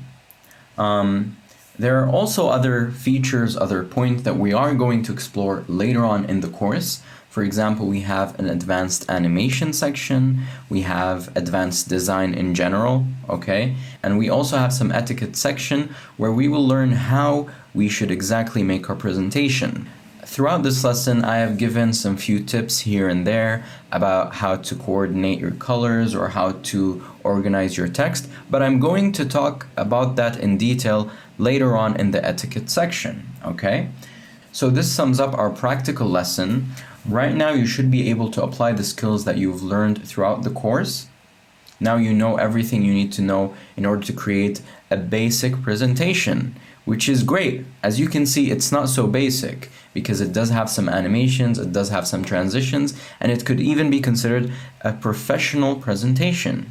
So in the next chapter, we're going to dive deeper and learn about advanced design. So be sure to attend that and see you next time. Hello and welcome back to another lesson in the PowerPoint course. In the third chapter of this course, which is Advanced Design, so far we have taken Advanced Design in terms of advanced design for objects and for text, which is similar for both. However, now we will move on to something a little more different with images, okay? So, the first thing we're going to do is we're going to add an image to our PowerPoint. If you remember, we can do that in two ways. Either we could go to Insert right over here, so the Insert tab, and then we will go to Pictures, we will press on Pictures, and we can either press on this device and choose a picture from our own device, or we could press on Online Pictures and find pictures online. Alternatively, we could open up any file we have open and add an image straight just by dragging it and dropping it into the PowerPoint. Let's try to find an image online. So what we're going to do, we're going to click on Online Pictures. You could either insert a picture from your OneDrive if you have anything on there, or you could do that through a Bing image search. Now Bing is not as commonly used as Google, so it may have some limited results, but let's try adding something. So let's write family, for example. So we write that, we press enter, and then we have some results here. So let's choose something and go ahead with it. So I'm going to choose this picture, and I'm going to press on insert one. I could also choose other pictures, but right now I only need one. Okay, so here I have a picture. So as soon as we have a picture or we click on a picture and select it, PowerPoint is going to take us to this tab over here called Picture Format within Picture Tools. We can also go to Shape Format if we want to edit it as a shape. So we can edit it as a shape, and we can do all of the things that we have discussed before in terms of basic and advanced design. So we can make the picture have a shadow or be 3D or have a bevel or any of those things that we already mentioned. However, for now we will focus on picture format as we already learned about shape format. So we just go onto here and we have a couple of options. So right here we have the adjust section which deals with corrections of the picture, so it can deal with brightness and contrast and also sharpening and softening. It also deals with the color, so color saturation, tone, and recoloring. It deals with some other artistic effects and some other options over here. We also have picture styles, and just like we had presets in shape formats, so they're basically ready-made templates that we can use very quickly, very easily. We also have the same thing here. So picture styles, we can choose any of these that suit us. And there are also other options here in terms of border effects and so on. We can also arrange them with other objects. And here we also have size, so we can change in terms of the size. So let's go ahead by starting with adjust. So when we come over here, we have a couple of options that we can use. So right now we can't use this option, but we will explore it with another image. So let's go ahead with the things that we can explore. So right here we have corrections, and as mentioned, this deals with softening or sharpening the image. Okay, so right now it's set right over here. So it has sharpen 0%. However, when we increase it like this, we have 25% more, and here is 50% more. And as you can notice, the image becomes sharper the more sharpening we have. For some images, this may work to make it look better. So for now, it might look a little blurry, a little dreamy, for example. And when we have it a sharpened 25%, it might look a little more sharpened. So if this is what you're looking for, you can keep it as that. But at the same time, remember not to overdo any of these settings. Because, for example, this picture might look a little bit abnormal, and you don't want that to happen. At the same time, we can also decrease it by softening it. And as you can see, when you soften it, it softens all the edges, it softens the whole image, and kind of gives it a blurry effect, okay? So as you can see right now, it's almost completely blurred. So these are the opposite effects. You can either sharpen it or soften it, and you may use these depending on the purpose that you have. So if a picture seems to be a little blurry, you may sharpen it, for example, or if it's too sharpened, you may blur it a little bit. Moving on, we also have brightness and contrast. So normally we have our image right over here in the setting, so it's right in the middle. And so when we go to the right, we can increase the brightness, and when we go up, we decrease the contrast. When we go down, we increase it. And I think you get it. So basically the x-axis is for brightness and the y-axis is for contrast. So let's just increase the brightness here. You can see that it's increased. Here it's a little too much. Here it's also too much because you can see their skin as completely white and the shades start to fade a bit. So you can't understand the shades on their faces, for example. However, right here it looks better. You can see the color of their skin. It's not completely white. So it shouldn't be white like in this image because this would be distorting the image, okay? So we need to make sure that the image looks preserved, not distorted in any way. We can also decrease the brightness. So we're darkening it a little bit here. So it looks as if it has a black overlay on it. We can make it even darker. So you may use this setting, for example, if you want to type something over the image, right? If you have the image like this, like normal, it's very hard to write something that can be read on it. So if you write something, let's say, in white or black, it would kind of mix in with the image. It would be hard to read. However, if you decrease the brightness like this, you can write something on the image and it would be clear to read. For example, I'm going to write something here. So I'm going to write family. So we're going to select it, increase the size, center it, and make it white. So as you can see, it can be read very easily, and this is what designers usually use on their websites, on their PowerPoints, on billboards, on a lot of things, right? They may not decrease the brightness for the whole image, but at least for the part that the text is going to be. So we can, for example, decrease the brightness of this part and then make the brightness for this part normal. And I'm going to teach you how to do that later on. It's kind of like a hack, but what I'm trying to say is this is good if you would like to add some text and you want it to look clear. So you can have it like this, and it would look clear without even making it bold or anything. We can also make it bold, give it italic, so now it looks even clearer. Okay, now let's delete this and go back. So we press select on the image, go to picture format. So we have correction here. So it's right here now. Let's take it back over here to normal. Now let's play with the contrast a little bit. So you can see the differences of contrast here. Right here there's less contrast, there's even lesser contrast. Here there's more and more. And as far as I understand it, contrast basically plays with the contrast of colors within the image, especially the black and white or the bright and dark colors.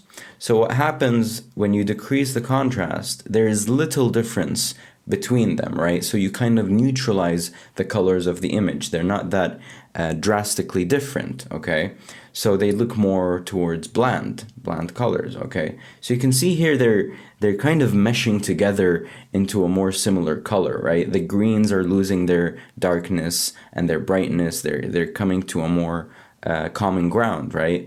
Here, there's a little more difference. You can find more shades of green. You can find more shades of red, for example. Here, it's normal. And then here, it's a little too much. And you can see that this is actually not normal. This is not how normal people look like. So this is a very clearly edited image, because you can see there's a lot of contrast. Colors are having darks and brights, and they're very different from each other. And we can also see this. Now, this is a very drastic example. And the thing is, when you look at this, you can see, for example, on the faces, you can see that the bright over here is very, very bright now. And the dark here is very dark, right? So this is not supposed to be this way. If we take it back to normal, it's not supposed to be that drastic. This is not black, this is more towards brown, and this is absolutely not just white, okay? This is not pure white. So when you're changing the correction, make sure you're not distorting it, so don't go overboard with the settings. If you want, you can increase it a little bit from here, increase it a little bit from there. So when we come to this one, for example, we're changing both the brightness and the contrast, or here, or here, or here, any of these. We're changing both settings, both on the x-axis and the y-axis, okay? So remember, going right and left, that changes the brightness, up and down, that changes the contrast. However, you can see that the maximum that you can change is by 40%. And we can change that if we'd like by going to picture correction options. So right here, we can choose a preset that we'd like, okay? So this is about sharpening. So this is for sharpening, this is normal now. We can choose by how much we sharpen the image. So it could be a lot, and you can see this is 100%, okay? So in the settings over here, they only allowed us to go 40%, but right now I went to 100%, and let me go to negative 100%. You can see it's very blurred, okay? So let's take it back to normal. Okay, now we have brightness and contrast here. Similarly, we can jack this up to, for example, 28%. You can take this 50%, like you can see their faces have faded into the image itself. They're mixing with the background, right? Because all the bright colors or all the colors in the image are becoming brighter and brighter. So soon enough, they're all going to be white or almost white. So you can see here, by 100%, everything is white, okay? And to the opposite, when I get to negative 100%, everything is dark. So brightness deals with making all the colors brighter or darker, okay? And when it comes to contrast, it's not about brighter or darker, but it's about the difference between brightness and dark.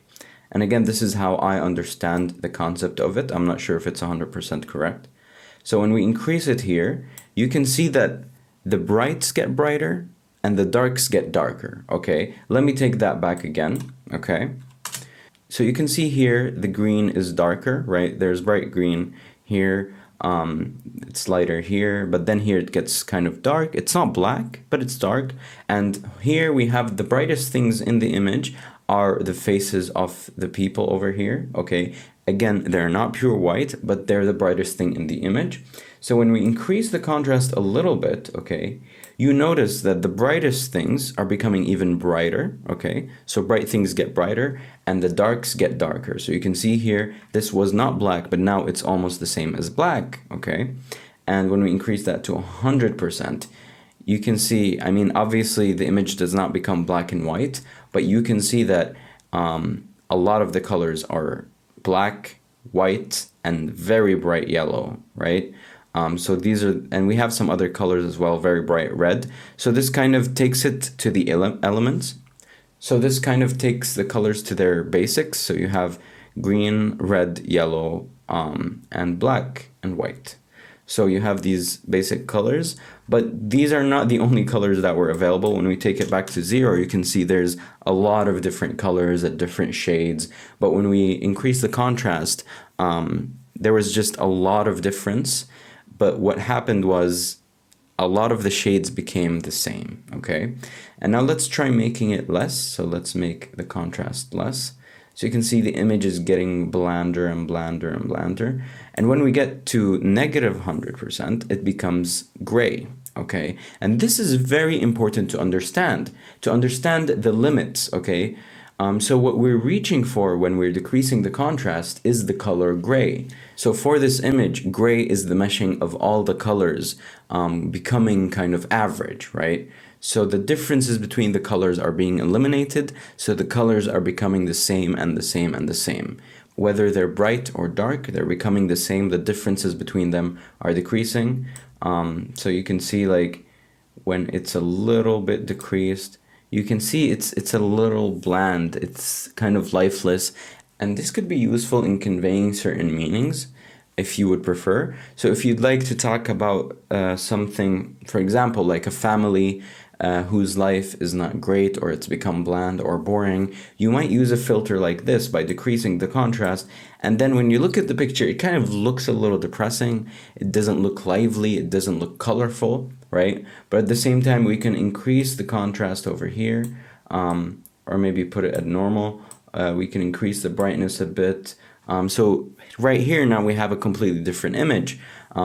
You know, it looks like a very happy family. Their life is colorful. They have a lot of things to do, happiness, so on and so forth. So the filters that you use, the edits that you have for your images, they also convey a certain meaning about the image, okay? So that's something to consider. Now let's take these back to normal by pressing on reset. So now everything is taken back to normal. Now let's close it from here. Hi there! Congratulations on completing this free 4-hour PowerPoint Essentials course. It's a pretty great achievement and I hope that you have enjoyed it. You are now ready to get started on creating some incredible presentations. If you would like to uncover all the hidden tips and tricks of creating presentations and working with PowerPoint, head over to skillademia.com. The Beginner to Advanced course consists of many more hours of explanations, exercises, and projects which will turn you into a pro in no time. You'll be able to learn all about advanced photo editing and presentation design, as well as get to use all the extra features and create different types of projects with the instructor. If this sounds like something you're interested in, go check it out. Thank you for watching and see you soon!